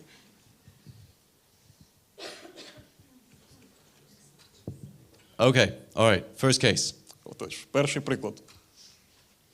So this is a patient with a pretty high transhumeral amputation. Тут, як ми бачимо, дуже високий відсоток трансхумарної ампутації. And what's not uncommon is that this patient has significant pain, severe phantom limb pain. І у цього пацієнта дуже високий, великий фантомний біль. And neuroma pain. І невромальний біль. So this is a challenging problem to treat, especially in the upper extremity. Це дуже складна проблема, з якою доводиться мати справу, особливо в протезуванні ампутації верхніх кінцівок. What we do in our institution is with the targeted muscle reinnervation. I didn't hear the last one. Targeted muscle reinnervation. It's a tough one. Що ми робимо в нашому центрі? Ми робимо цільову мускулярну реінтеграцію. So I'm sure many of you are familiar with it. Я впевнений, що багато з вас знайомі з цією технікою. But what we do is we dissected out the brachial plexus. Що ми робимо? Ми розрізаємо brachioplexus. And then we transferred the cut nerves into nerves that were going into targeted muscles. І далі ми пересаджуємо розрізані нерви у нерви цільових мускул. So this treatment and this patient did very well after the surgery. Тобто і лікування пацієнта після операції. Even after the nerves have been cut more proximally. Я не знаю чому, але ці пацієнти все одно відчувають біль, навіть коли ми вирізаємо нерви. The second case is this young girl. In New York City, we have a lot of subway injuries. Наступний приклад. Маленька дівчинка. В Нью-Йорку дуже велика кількість нещасних випадків в метро. A lot of people fall asleep on the subway tracks or fall in front of the subway tracks. Дуже багато людей засипає, падає на колії. And this young girl actually had a seizure and fell in front of the subway. У цієї маленької дівчинки був припадок, і вона впала на колії. Obviously, this is a terrible injury. Це дуже жахливе поранення. So colleagues of mine amputated her. І мої колеги здійснювали цю ампутацію. Soft tissue remained a problem. М'які тканини були проблемними. And just remember where the tendons insert and the vector that the tendons pull. Необхідно завжди бачити вектор сухожиль і куди сухожилі закріпляються в кістці. So she was shortened to allow for improved soft tissue coverage. І ситуація дозволила нам закрити м'які тканини. These were colleagues of mine.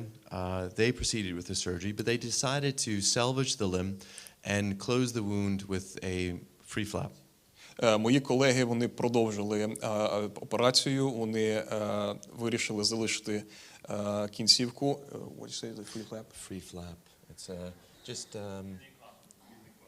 І вирішили використати вільний клапан. So this is a traditional, straightforward radial forearm free flap. Тобто це традиційна радіальна форма цього вільного клапану. Now, some of you might be thinking, is this a good thing or is this a bad thing? У когось виникне питання, чи добре, чи погано. The soft tissue coverage was successful. The surgery was uneventful. Перекриття м'яких тканин пройшло успішно, операція пройшла добре. But just remember, with every reconstructive surgery, you're taking from one part of the body to put it at another part of the body. Але потрібно мати на увазі, що при кожній реконструктивній хірургічній операції ви щось забираєте з однієї частини тіла, щоб використати в іншій частині тіла. And everything that we do as a surgeon, the first thing we do to the patient is that we harm the patient. І як хірург, на жаль, перше, що ми в таких ситуаціях робимо з пацієнтом, це наносимо йому шкоду. We harm them in hope to help them. Ми наносимо їм шкоду з надією допомогти їм. So this patient now has a large flap that's been taken from her forearm. Тобто у цій пацієнтці було забрато великий об'єм м'якої тканини з її руки. And you have to think, how have we actually helped this young girl? І ви можете подумати, а як же ж ми, власне, допомогли цій дівчинці? So remember, those tendons in the front of the foot are gone. Не забувайте, що сухожилля з ноги, їх вже немає. So she continues to develop an equinus contracture. I don't know, you probably would know equinus contracture. Her foot continues to point farther down. І її нога буде деформуватися вниз. So for prosthetic fitting now, it becomes exceedingly difficult to fit her appropriately with the prosthesis.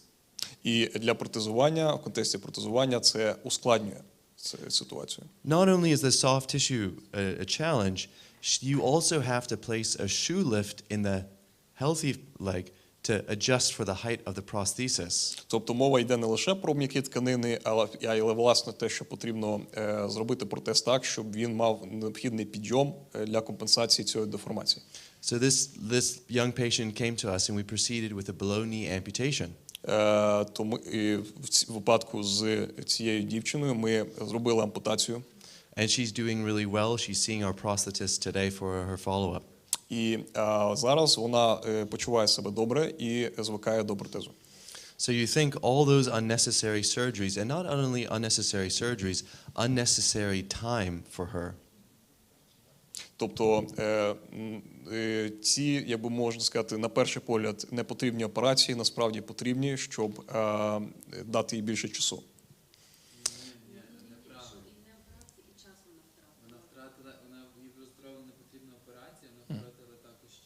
Duh. All right. So here's another patient. This Ще patient. один пацієнт. So this patient is a Saudi Arabian soldier that came to us. Це військовослужбовець Саудівської Аравії, який потрапив до нас. Also a battle injury. В нього бойова травма, бойове поранення. His primary complaint is pain. He has severe pain. Найбільша його скарга – це дуже гострий біль. But the Saudi Arabian government is also paying for his care, so he has the ability to get the most advanced prosthetic on the market. Але уряд Саудівської Аравії, він спонсорує його лікування, тому він мав змогу отримати найкращий протез, який доступний. So you have to think about how do we treat his pain, but how do we also give him the options to have the most advanced myoelectric prosthesis? Тому нам потрібно було подумати, як не лише його вилікувати, а як ще також надати йому змогу отримати найбільш сучасний протез. So the brachial plexus is right there, and logically, like the first patient, we could proceed with targeted muscle reinnervation. Тобто брахіоплексис на місці, і ми могли використати таку ж саму техніку, як попередньої пацієнтки, це мускулярна реінтеграція. But before we can do that, we have to confirm that he has healthy muscle, which we can use to re-innervate. Але перед тим, як перейти до цієї техніки, до цього способу, нам потрібно було переконатися, що в нього є здоровий м'яз, який можна було для цього використати. So muscle like the pectoralis major, Pectoralis, latissimus dorsi, або, ви чуєте? serratus, serratus. But the problem with this patient is that none I'm of not those... interpreting from Latin, sorry. The problem with this patient is that he didn't have those muscles anymore. Those muscles were no Але longer проблема з innervated. цим пацієнтом була в тому, що в нього не було тих м'язів, які можна було використати. So how can we do targeted muscle reinnervation with a patient that has no muscle in that area that we can re-innervate? От також, яким чином зробити цю мускулярну реінтеграцію, реновацію пацієнта, який не має вже м'язів? So our solution for the patient was free functioning muscle transfer, taking muscle from another part of the body and transferring it there.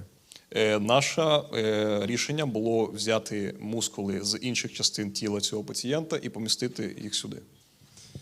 Hopefully this will play. Okay. What this shows is that there's one small nerve that's still innervated, but the rest of the brachial plexus is not. Ми бачимо на цьому відео, що один нерв був відновлено, але решта брахіоплексису ні. So we took two gracilis muscles, one from each leg, Ми взяли два м'язи з кожної ноги, and we use it for the brachial plexus to re-innervate those two gracilis muscles. і ми з допомогою цих м'язів відновили брахіоплексис.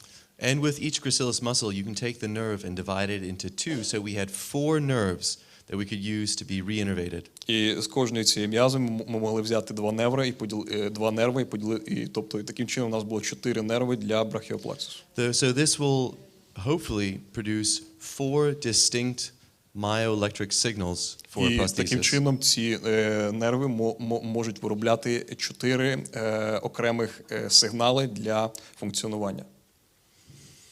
The next patient is a very serious motorcycle crash Наступний пацієнт. Була дуже серйозна аварія на мотоциклі with a very large soft tissue defect. з дуже сильним пошкодженням м'яких тканин. And not soft tissue defect, with a very large bone defect. Перепрошую, не м'яких тканин, а кістки. After several debridements, this is what his arm looks like. Це те, як виглядає його рука після декількох операцій. Now, he does have some function in his hand. Його рука дещо функціонує. Specifically, he has median nerve function. Власне, функціонує медіальний нерв. So this really poses the question, what should we do with this patient? Should we salvage or should we amputate? Тут виникає питання, що робити, чи рятувати кінцівку, чи ампутувати. If we amputate, of course it's going to be a very high amputation. Якщо ампутувати, то ампутація це буде серйозна ампутація. It's an easy option for this patient. І для цього пацієнта цей вибір буде нелегким. If we salvage it, he does maintain a sensate hand. Якщо ми її все-таки збережемо, то пацієнт зможе зберегти руку, яка буде щось відчувати. And even in America, where patients theoretically have access to myoelectric prosthetics, І навіть в США, де пацієнти мають доступ до міоелектричного протезування, the reality is that many patients struggle to get the myoelectric prosthetic. реальності пацієнти не завжди вітають оце протезування такого типу. And like Peter Hirsch said, the role of therapy and therapy early on and very intentional therapy is critical. І як попередній спікер зазначав, що дуже критична, важлива роль саме терапії, безперервної терапії, так би мовити. So in the US, we have lots of patients that have their prosthetics sitting in their drawers. В США дуже багато пацієнтів не використовують протези, тобто їх протези їх чекають, якби. So this patient also was a spinal cord injury patient, so he would never regain function of his legs. У цього пацієнта була пошкодження нервів, тому його ноги ніколи вже не зможуть функціонувати. Так, травма спини. So we determined that salvage was the most appropriate option for him. І ми все-таки прийняли рішення, що потрібно рятувати кінцівку. A free fibula flap with a large skin paddle, and he's healed, and he's been able to maintain the function of his hand. Ми використали спиці для того, щоб його рука могла зберегти функціонування. Secondary procedures like a wrist fusion and CMC fusion further enable him to use his hand. Також на кисті ми використали цю пластину, щоб рука могла функціонувати. How much time do I have? Скільки є часу? Okay. All right. So here's another patient, also a motorcycle crash and a polytrauma patient. Ще один пацієнт, теж аварія на мотоциклі. And he maintains tibial nerve function. Його тибіальний нерв функціонує. For me, this is a very clear answer for reconstruction, for salvage. Для мене це є вже конкретною відповіддю, що потрібно робити реконструкцію. He has metatarsal fractures, but otherwise the hind foot is normal. Пошкоджена стопа, але верхня частина в нормальному стані. You can argue what type of free flap to do. Personally, I think muscle flaps to resurface the heel are the most appropriate. Виникне питання, яким чином, який саме вільний клапан використати, і на мій погляд, which muscle you use? Latissimus. І ми використали latissimus. Латеральний м'яз. So we resurfaced it. We kept the skin just as an aid to monitor the flap. Ми покрили травму шкірою. I like to use external fixators a lot for these types of reconstructions to protect the flap. Для таких типів реконструктивної хірургії я люблю використовувати оці опори, рами, зовнішні фіксатори. And also to maintain the appropriate position of the foot. І це допомагає зберегти необхідне положення ноги. We returned and skin grafted. Таким чином виглядає нога після операції. The flap healed well, the skin graft healed well. Тобто, як бачимо, шкірний покрив, в принципі, нормально відновлюється. But when you look at this foot does not look normal. Але сама нога не виглядає нормальної форми. So this patient did horribly. Тобто, ситуація з тим пацієнтом була жахлива.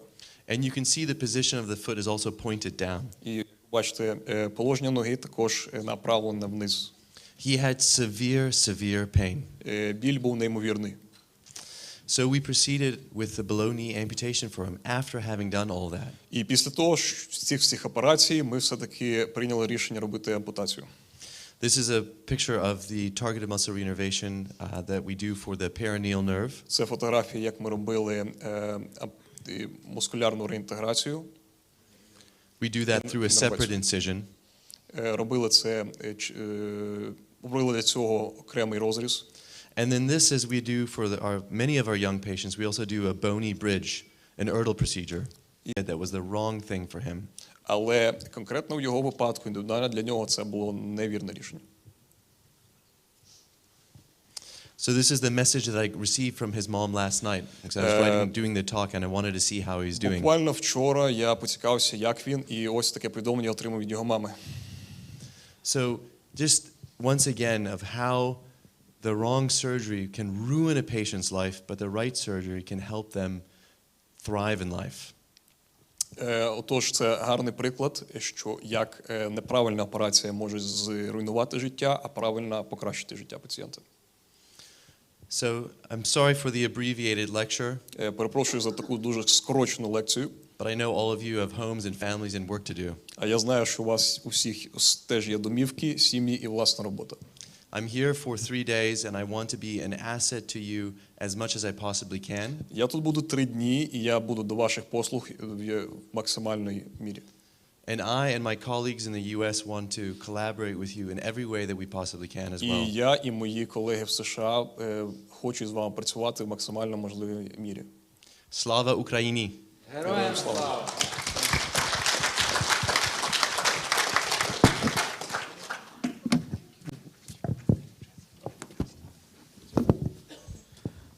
Дякуємо лектору, це дійсно була неймовірна і цікава лекція. Thank you, sir. It was very interesting and magnificent lecture. У нас залишається ще година максимум часу, тому наступні лекції будуть тривалістю 30 хвилин, в межах 30 хвилин. Я прошу лекторів дотримуватись регламенту. We have another lecture, so I would ask the speakers to stick to the timeline. Наступна лекція Сільване Гастальді, родом з Італії. Next lecture is for Silvana Gastalla from Italy. Сільвана є медсестрою та експерткою організації UK-MED ІВООЗ з інфекційного контролю. Silvana is a nurse and expert in UK-MED on infection control. І організація UK-MED протягом вже тривалого часу допомагає нам налагодити систему медсестринства та інфекційного контролю в нашому об'єднанні. Прийшли взяти участь в цій конференції. Також дякуємо доктору Гнату за те, що він сприяв нашій діяльності. So I will try to summarize as we are a little bit late and the lecture is a little bit longer, but I will try to do my best to summarize it. Зважаючи на те, що у нас трошки мало часу, Сільвана постарається зробити таке невеличке резюме і догнати цей час. So IPC is occupying a major position to preserve patient safety and health. Насправді, профілактика інфекцій, інфекційний контроль займає таку всі ланки для того, щоб забезпечити безпеку пацієнта. Is 7 patients over 100 can develop an infection during his hospital stay. Як показують дані, 7 пацієнтів зі 100, які перебувають в лікарні, можуть розвинути інфекцію, пов'язану з наданням медичної допомоги. And this rate is increasing to 15 if you are in low-income country. І, власне, ця кількість збільшується до 15 в країнах з низьким рівнем розвитку. So IPC, as you can see, is very simple. Як ви можете побачити, інфекційний контроль – це ж дуже просто, чи не так? Actually, it's not only about hand hygiene, it's not only about cleaning and, hygiene. Але це все – це не просто миття рук, не просто прибирання і гігієна. Is touching all the area in the hospital. Вона займає насправді всі сфери в лікарні. Speaking about standard precaution, that is hand hygiene, personal protective equipment, can be also sharp safety, self-injury, sterility, is everything. І коли ми говоримо про стандартні запобіжні заходи, то тут, звичайно, окрім гігієни, це і засоби захисту, також стерильність, попередження уколами голок, гострих предметів. But it's going to affect also all the part of the hospital that usually we don't think related to IPC. Але насправді інфекційний контроль стосується набагато інших різних моментів лікарні, про які можемо навіть не задумуватись. And I mean organizational aspects and management aspects. І тут Сільвана має на увазі організаційні питання і питання керівництва. And this is important to consider because it's going to affect also supply chain and also factor in the hospital that usually we are not considering as related to IPC. For example, renovation. Нам про це насправді треба розуміти, оскільки це також впливає, наприклад, і на поставку різних матеріалів, а також на той процес, який відбувається зараз, це ремонт. Another thing that you have to consider is that IPC is connected with national policies. І ми маємо розуміти, що інфекційний контроль саме має зв'язок з національною політикою. It's going to affect international health regulations. Але вона також буде мати вплив і на міжнародному рівні, і на ті регуляції, які є там. Is going to affect the programs in the country for antimicrobial resistance, for infection control, for health safety, for hospital policies. І це все може вплинути також і на стан в Україні, що стосується також і інфекційного контролю, і стан в самих лікарнях. So we have to consider this aspect when we are speaking about infection control. This is a picture from the Global Report on Infection Prevention Control that it was developed in 2022. It is very nice to understand how infection prevention control is at the base of our activities in the hospital and at the national level. На цьому зображенні ми можемо побачити, які всі сфери потрібно враховувати в інфекційному контролі. Вони насправді дуже важливі. Це матеріал взятий з останнього такого глобального звіту ВООЗ.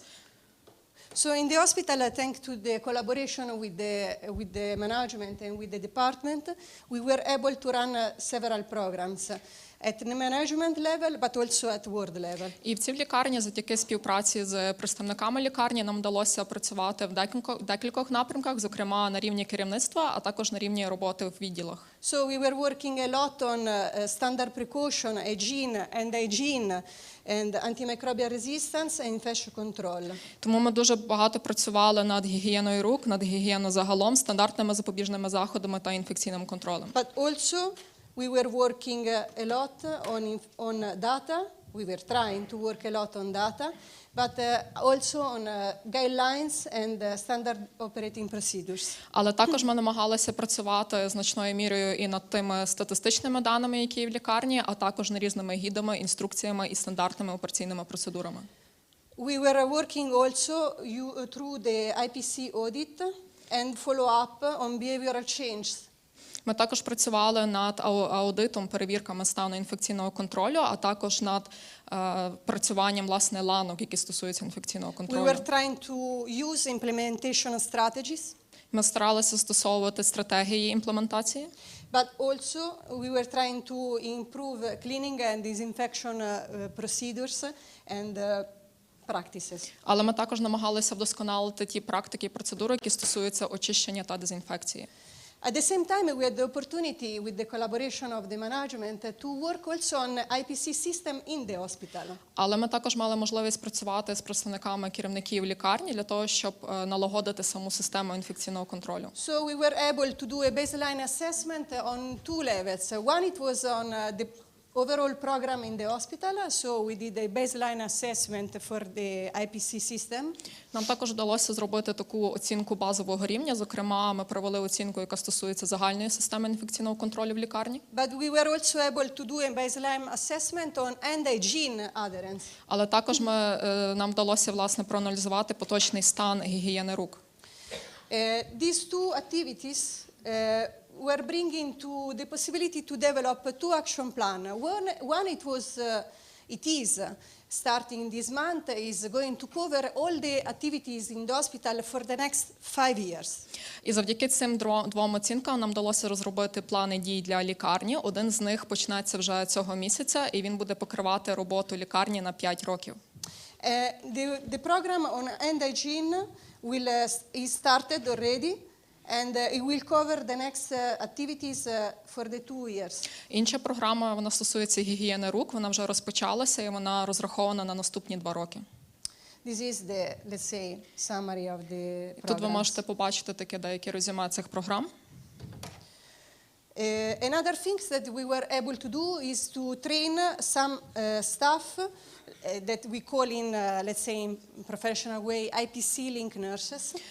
Також нам вдалося провести тренінги для деяких працівників, зокрема, ми їх називаємо медсестрами, які будуть мати зв'язок з інфекційним контролем. In a way to reinforce the people in IPC department. Це було зроблено з метою підсилити діяльність працівників відділу інфекційного контролю. And we were also able to work on data. Ми також мали можливість опрацювати дані. In a way to increase the capacity to develop tailored interventions. Для того, щоб ми змогли, власне, підвищити спроможність вибирати такі саме цільові заходи, які відповідають конкретному моменту. The thing is that, as I was mentioning before, IPC can be seen as usual, is seen by everyone like small activities that are applying during the patient care. Як згадувала вже Сільвана, можливо, для такого здається, що інфекційний контроль – це такі невеличкі заходи, які потрібно вживати під час догляду за пацієнтами. Or you can consider it like a system that is supporting all the activities in the hospital. Або ви можете розглядати інфекційний контроль як систему, яка підтримує всю лікарню загалом.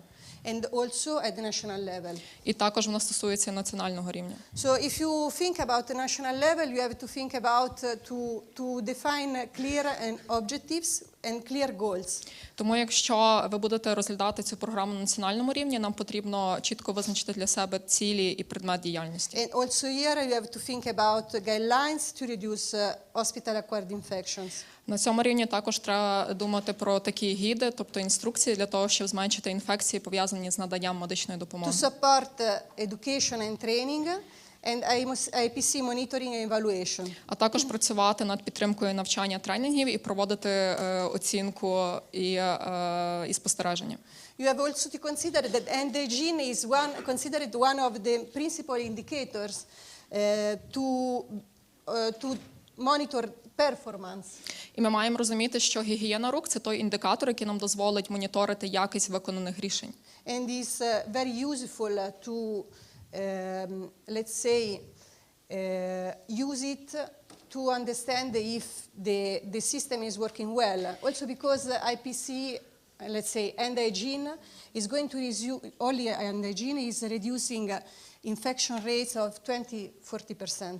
І ми маємо розуміти, що гігієна рук – це такий дуже хороший індикатор, який нам покаже, наскільки якісні ті заходи, які ми впроваджуємо, наскільки якісно вони були виконані, оскільки сама по собі гігієна рук може зменшити рівень інфекції на 25-40%. Another thing that you have to consider is that you will need for the future integrated and multidisciplinary activities. Але ми також маємо розуміти, що на майбутнє мають бути такі мультидисциплінарні інтегровані заходи. It means infection control programs, but antimicrobial stewardship and microbiology stewardship all together. Ми маємо розуміти, що це має бути не лише інфекційний контроль, але також мікробіологія і мультирезистентність разом.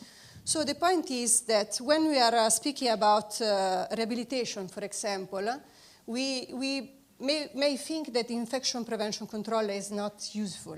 І коли ми, наприклад, будемо думати про реабілітацію, ми можемо подумати, що інфекційний контроль тут ні до чого. But this is not exactly the truth, because in any case, the patient that we are going to take care is people that were spending a lot of time in the hospital, and they are is probable that they are multi-drug resistant. Але насправді це не так, оскільки пацієнти, які потрапляють на реабілітацію, це ті, які вже певний тривалий час побули в лікарні, і це означає, що, скоріш за все, вони вже будуть мати певну мультирезистентність. It's also true that you have to, put in place preventive measures to avoid that the rehabilitation program is not damaged by the infection.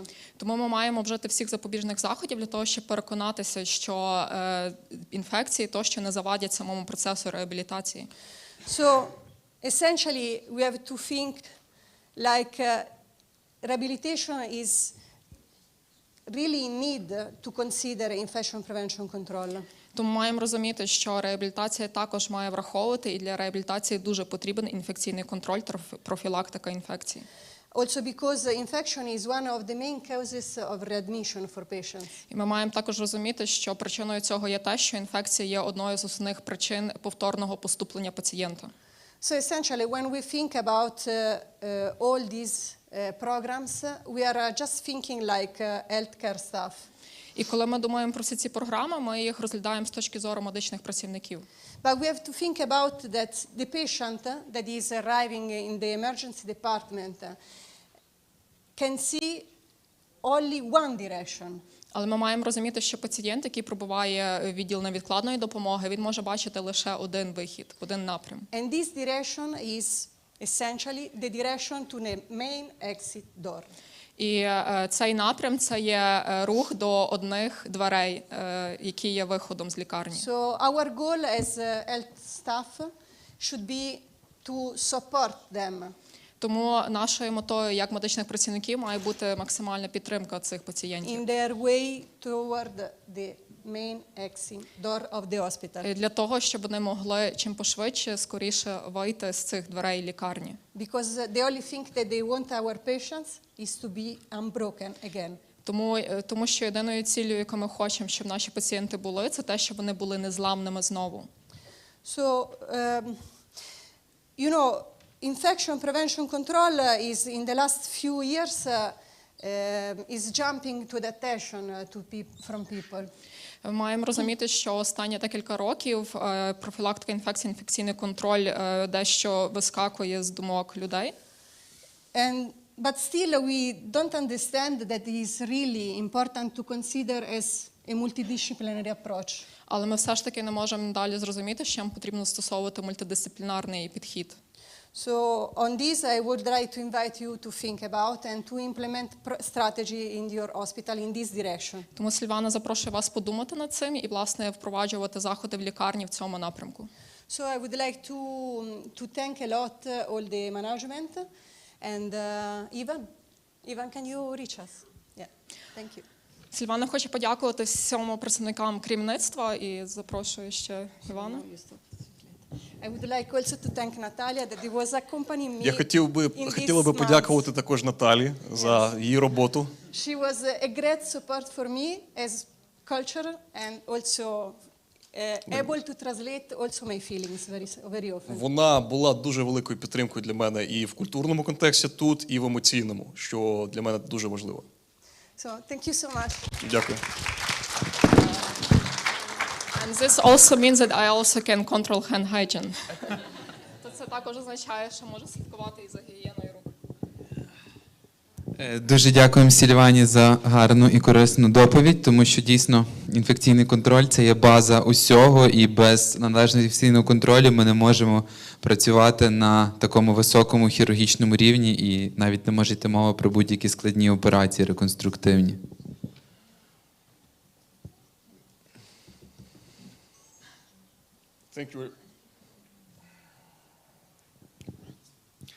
Thank you very much, Slovana, for your lecture. We understand that without the hygiene and infection control, we can't talk about some more serious stages of surgery.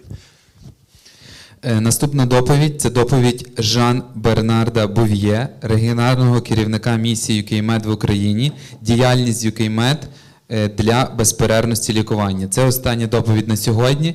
Після цього запрошуємо всіх переходити у укриття, яке знаходиться під головним корпусом. По основних сходах зліва туди можна по вказівниках пройти. І там відбудуться дуже цікаві панельні дискусії. І одна з цих панельних дискусій, яка буде, власне, після нашої завершення нашої секції, буде теж стосуватися хірургії. Next speaker is Mr. Bouye. He is the regional director of UK-MED here in Ukraine. He is going to be the last speaker in our today's session. Afterwards, I invite you all to the shelter. We will be having very interesting discussions.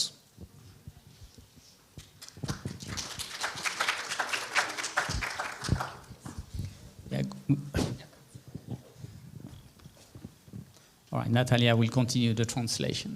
Я продовжую переклад.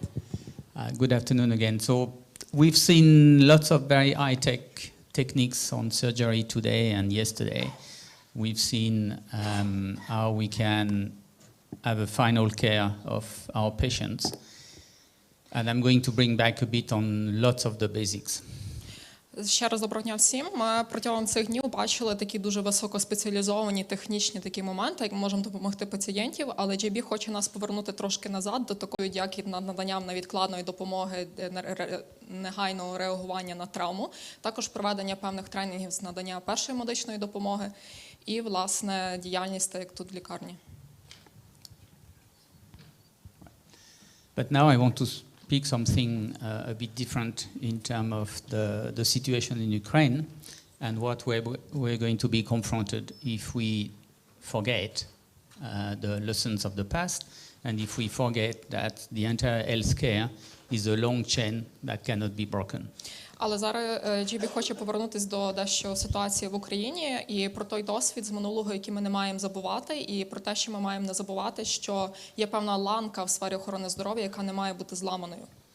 So you all know, and far better than I do, that infection and resistance was already a big problem in Ukraine before the start of this major war.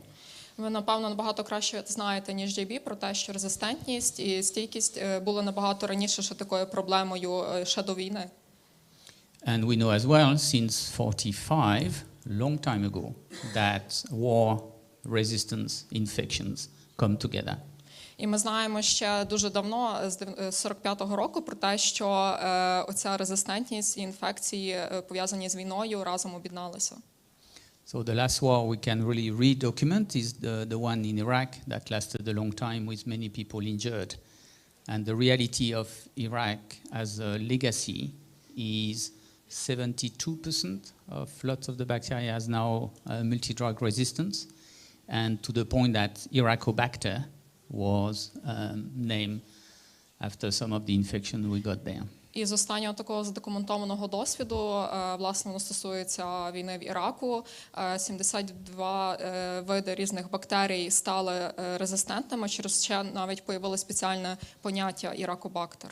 And I'm sure our American colleague can confirm those facts. І він впевнений, що американські колеги можуть підтвердити цю подію. Because it was transferred to the UK and to the US in a very large proportion. Тому що з дуже великою пропорцією ця резистентність пересунулася в лікарні США і Великобританії разом з солдатами.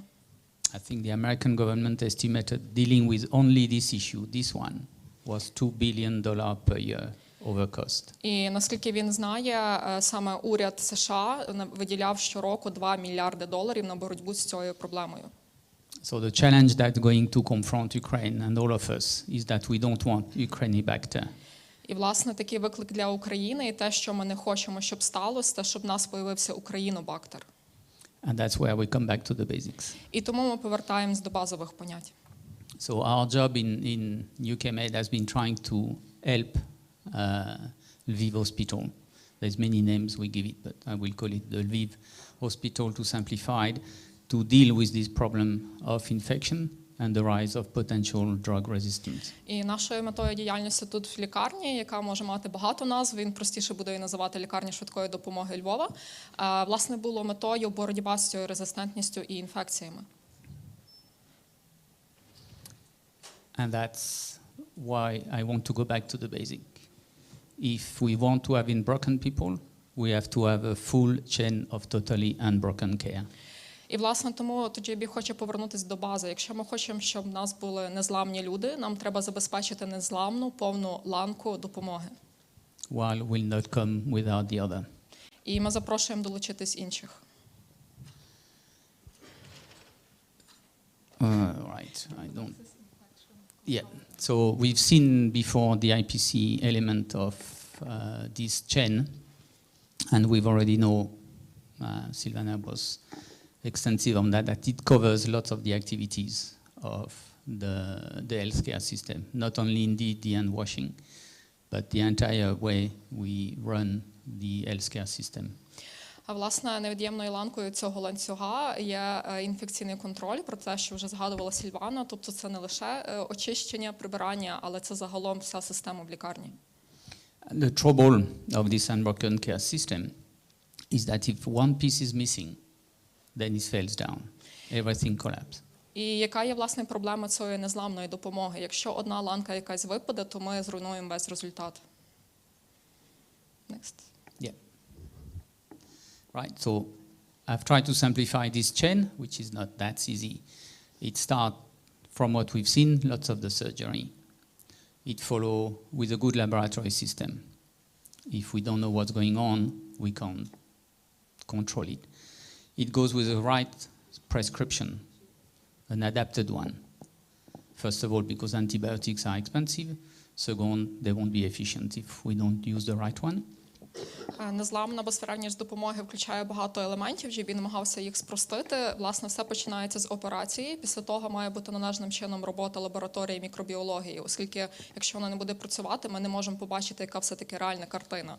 І на основі вже результатів лабораторії ми можемо здійснити правильне прописання ліків. And of course, the IPC as we understand it. Sorry, Silvana, to have used the hand washing picture to illustrate that. We know it's more complicated. І, звичайно, це наступна ланка – це інфекційний контроль. І Сільвана тут використала картину миття рук, але ми ж знаємо, що це не лише миття рук. But it follows with good nursing care. Without nursing care, we don't have a full chain. І наступний елемент – це є медсестринський догляд, без якого ми не будемо мати таку повну належну картину. And it follows or continues with a good hygiene and a good disinfection system. І це все має продовжувати з належною гігієною і системою дезінфекції. And ultimately, if we don't know what's going on with a good set of data, we don't know we're doing a good job. І, звичайно, якщо ми не будемо знати на основі даних про те, що відбувається, ми не будемо взагалі знати результатів нашої роботи. At the end of this chain, there will be people to rehab. Випадків тут під час презентації, і організація, яка МЕД намагалась підтримати цю випадків тут під час презентації, і організація, яка МЕД намагалась підтримати цю лікарню в навчаннях таких спеціалізованих операцій, і також надавалась підтримка в Дніпрі, якщо це можна назвати, в більш таких простих операціях. So lots of debridement down there on the entry level in Dnipro that follow here with a bit more advanced surgery. Тобто в Дніпрі більше відбувався дебрідмент, очищення, а вже тут в Львові відбувається такий більш просунутий рівень, більш просунуті операції. Dr. Anat has been very, very good on exploiting to the maximum our visiting surgeons. І доктор Гнат Герич, він дуже вдало зміг експлуатувати всіх наших колег, які приїжджали. Which one? Sorry. This one? Yeah. We know one of the challenges in Ukraine is the nursing care. І ми знаємо, що один з викликів України – це медсестринський догляд.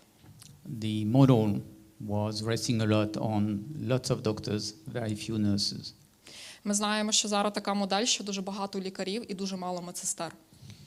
But we have a joke back home, which is if you want to see the people in charge, you ask for the doctor. І, звичайно, в нас говорять, що якщо ви хочете побачити роботу, подивіться також, хто очолює. But if you want to see somebody that really know what's going on, ask for the head nurse. Але якщо ви хочете System, and we will try to help more on this level in the future. І, звичайно, що ми зараз працюємо більше з медсестрами, і зараз ми стараємося працювати з ними також і на рівні управління. Yeah. As I was saying, for knowing what's going on, if we don't have a good laboratory and a good microbiology, we don't know what's going on. Як вже згадував JB, як нам дізнати, що взагалі відбувається. Якщо у нас не буде доброї лабораторії мікробіології, то ми і не будемо знати, що відбувається. So we don't know exactly what the infection is with, and we don't know exactly how resistant they will be. Ми не будемо знати точно, яка є інфекція і наскільки вона є стійкою. So that's one of the elements which we are still struggling for the moment, but we are working on it. Це один з тих елементів, які в нас є зараз значні виклики, але ми над ними працюємо. We promise that results will come better and sooner. І ми хочемо обіцяти, що вже скоро побачимо певні хороші результати. But it is the key to understand the resistance, to adapt the antibiotics we're going to use and not misuse them. І також наша головна мета – це зрозуміти, які антибіотики треба використовувати, щоб не використовувати їх надаром або там, де вони не потрібні. Next one. This one? Yes. And that's followed directly indeed, as I was saying. If we know what it is and how resistant it is, we can adapt the prescription. І, власне, цей слайд – це продовження попереднього. Тобто, як згадував JB, якщо ми будемо точно знати, що вона за інфекція, що маємо справу, то ми можемо і правильно виписати відповідні ліки. We can make sure the antibiotics we use and the treatment we use are working. Саме тоді ми будемо знати, що і будемо переконані, що той антибіотик, який ми використовуємо, дійсно працює. We can make sure we don't misuse extremely expensive last-line antibiotics. І ми будемо знати точно, що нам не потрібно використовувати, що ми не використовуємо антибіотик останнього рівня надаром. And we are back to the antibiotic resistance program that should be countrywide, and that's going to become one of the big challenges of Ukraine. І тут ми повертаємося до такої програми антибіотикорезистентності, яка має бути на рівні всієї країни і яка буде значним викликом. Next one. So that's the IPC. We saw the IPC. I'm not going to go very far. We know it can be a very complex element, and it's indeed every single element of an hospital working. Whatever we do, if we break the chain of infection, we will infect our patients. Власне, про інфекційний контроль ми вже в попередній презентації ширше поговорили. Це дійсно такий комплексний елемент, і всі елементи є важливі. І якщо, власне, один з тих елементів випаде, то тоді пацієнт буде інфікований. And if we infect our patients, lots of our surgeries we've been doing will fail. І якщо пацієнт буде інфікований, тоді більшість наших операцій буде також намарна. It's still one of the challenges we have for the flap surgeries we've been introducing and training. І зараз це один з викликів, які ми маємо з операцією мобільного клаптя чи фріфлепи, щодо яких проводились також тренінги. Next one. Yeah. And I've added that a bit on more specifically because at the end, another part of the chain is your cleaner. І, звичайно, ми переходимо до наступної ланки. Цією ланкою є наші прибиральники. Something which we tend to forget, but in many hospitals they are considered essential workers. Це ті, про яких ми можемо забувати, але в багатьох лікарнях вони є таким критичним елементом. Highly skilled worker. Висококваліфіковані працівники. We don't think about it, but I think COVID teaches this lesson recently. Ми про це не думаємо, але JB вважає, що ковід нас навчив цього уроку, нагадав нам про це нещодавно. And it's not only the cleaning itself, it's all the process to make sure that the cleaning, the disinfections is done properly. І це не лише прибирання саме по собі, це також дослідження всіх етапів для того, щоб ми переконали, що це очищення прибирання було дійсно зроблене правильно. And that's why in many of our hospitals now it is a specialty. It is highly qualified management person that follows the cleaning. І тому, власне, в багатьох їхніх лікарнях саме ці посади, які, власне, контролюють прибирання, займають такі висококваліфіковані спеціалісти. Next one. Which is this one? Yes. And obviously all these if we know what's going on once more, if we know the job is done properly, we do it better. And that is part of the data management. І, звичайно, якщо ми знаємо, що робота була якісно виконана, що все було зроблено правильно, це буде впливати і на подальшу нашу роботу в цьому ж напрямку, і ми можемо це дізнатися за допомогою даних.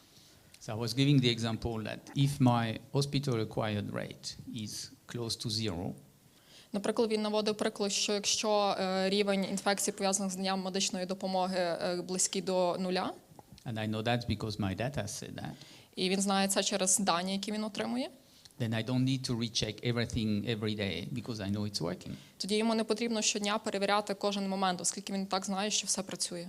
Which means time, money, resources can be allocated where we identified problems, not to recheck everything every day all the time. Це означає, що час, гроші, ресурси ми можемо направити туди, де є проблема, замість того, щоб перевіряти все підряд щодня. And we know that resources are going to be another challenge we're going to be confronted with here. І ми знаємо про те, що ресурси – це буде такий наступний виклик, з яким ми тут зустрінемося. Yes. So basically, our job here is our duty as humanitarian organization and humanitarian workers, and it's our privilege to do it with the Live Hospital, is trying to help to make sure that these problems of infection, this future problem of antibiotic resistance, and all the problem that will bring is controlled. І, власне, їхнє завдання, наше завдання як працівників гуманітарної, власне, сфери і як працівники, які тут співпрацюють з лікарнею місцевою, і, власне, це і привілегія для них, це попередити і допомогти боротися з тими викликами, які будуть становити собою інфекції та резистентність. So, you can... I can, but it doesn't work. Okay, doesn't that? All right. So, only when all this is put together do we have a full set of system, do we have an unbroken system. Not only for the injured we can think of, but for the entire population of Ukraine. The antibiotic problem will touch the entire population. І коли всі ці елементи будуть разом виконані, ми зможемо забезпечити оцю незламну допомогу, але не лише для людей поранених, але і для всього суспільства України, всього населення, оскільки антибіотикорезистентність буде стосуватися всіх. So that's the message I wanted to pass. We are here to help for this, but that's a challenge now to make sure that all those different elements come together, are never forgotten. І, власне, це той меседж, який він хотів передати, що, звичайно, вони тут для підтримки, але наше всіх завдання – це те, щоб на майбутнє жоден з елементів не був забутий. So not only for the injured, but the full population. 70% of the patients of this hospital are still not injured people. They're just normally sick, normal population. Тобто ми маємо пам'ятати не лише про поранених людей, але і про звичайне цивільне населення. І, як ми знаємо, 70% цієї лікарні – це все ще звичайне населення. And for those and for the future of the control of infection and antibiotic resistance, we need to work hard. І, власне, для майбутнього, для того, щоб ми боролися з інфекціями і резистентністю, ми маємо працювати далі. So Silvana thanks a couple of people, and I want to re-emphasize that the work we can help to do is because of the Lviv Hospital, the collaboration, the discussions we've had so far. І Сільвана вже згадувала людей, яким також хотів би подякувати EJB за те, що завдяки їм нам вдалося тут і впроваджувати цю діяльність.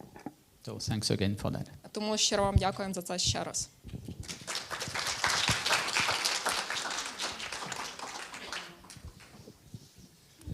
Thank you, JB, again. Дякуємо всім. Ми закінчуємо нашу сесію і прошу всіх переходити для огляду і круглих столів, які відбудуться власне в бомбосховищі. Thank you, everyone. I now ask you to go down to our shelter, where we're going to have discussions. Бомбосховищі також ви зможете скористуватися, там збоку розташоване кафе. Дякую. In the shelter, we also have a cafe which you can use.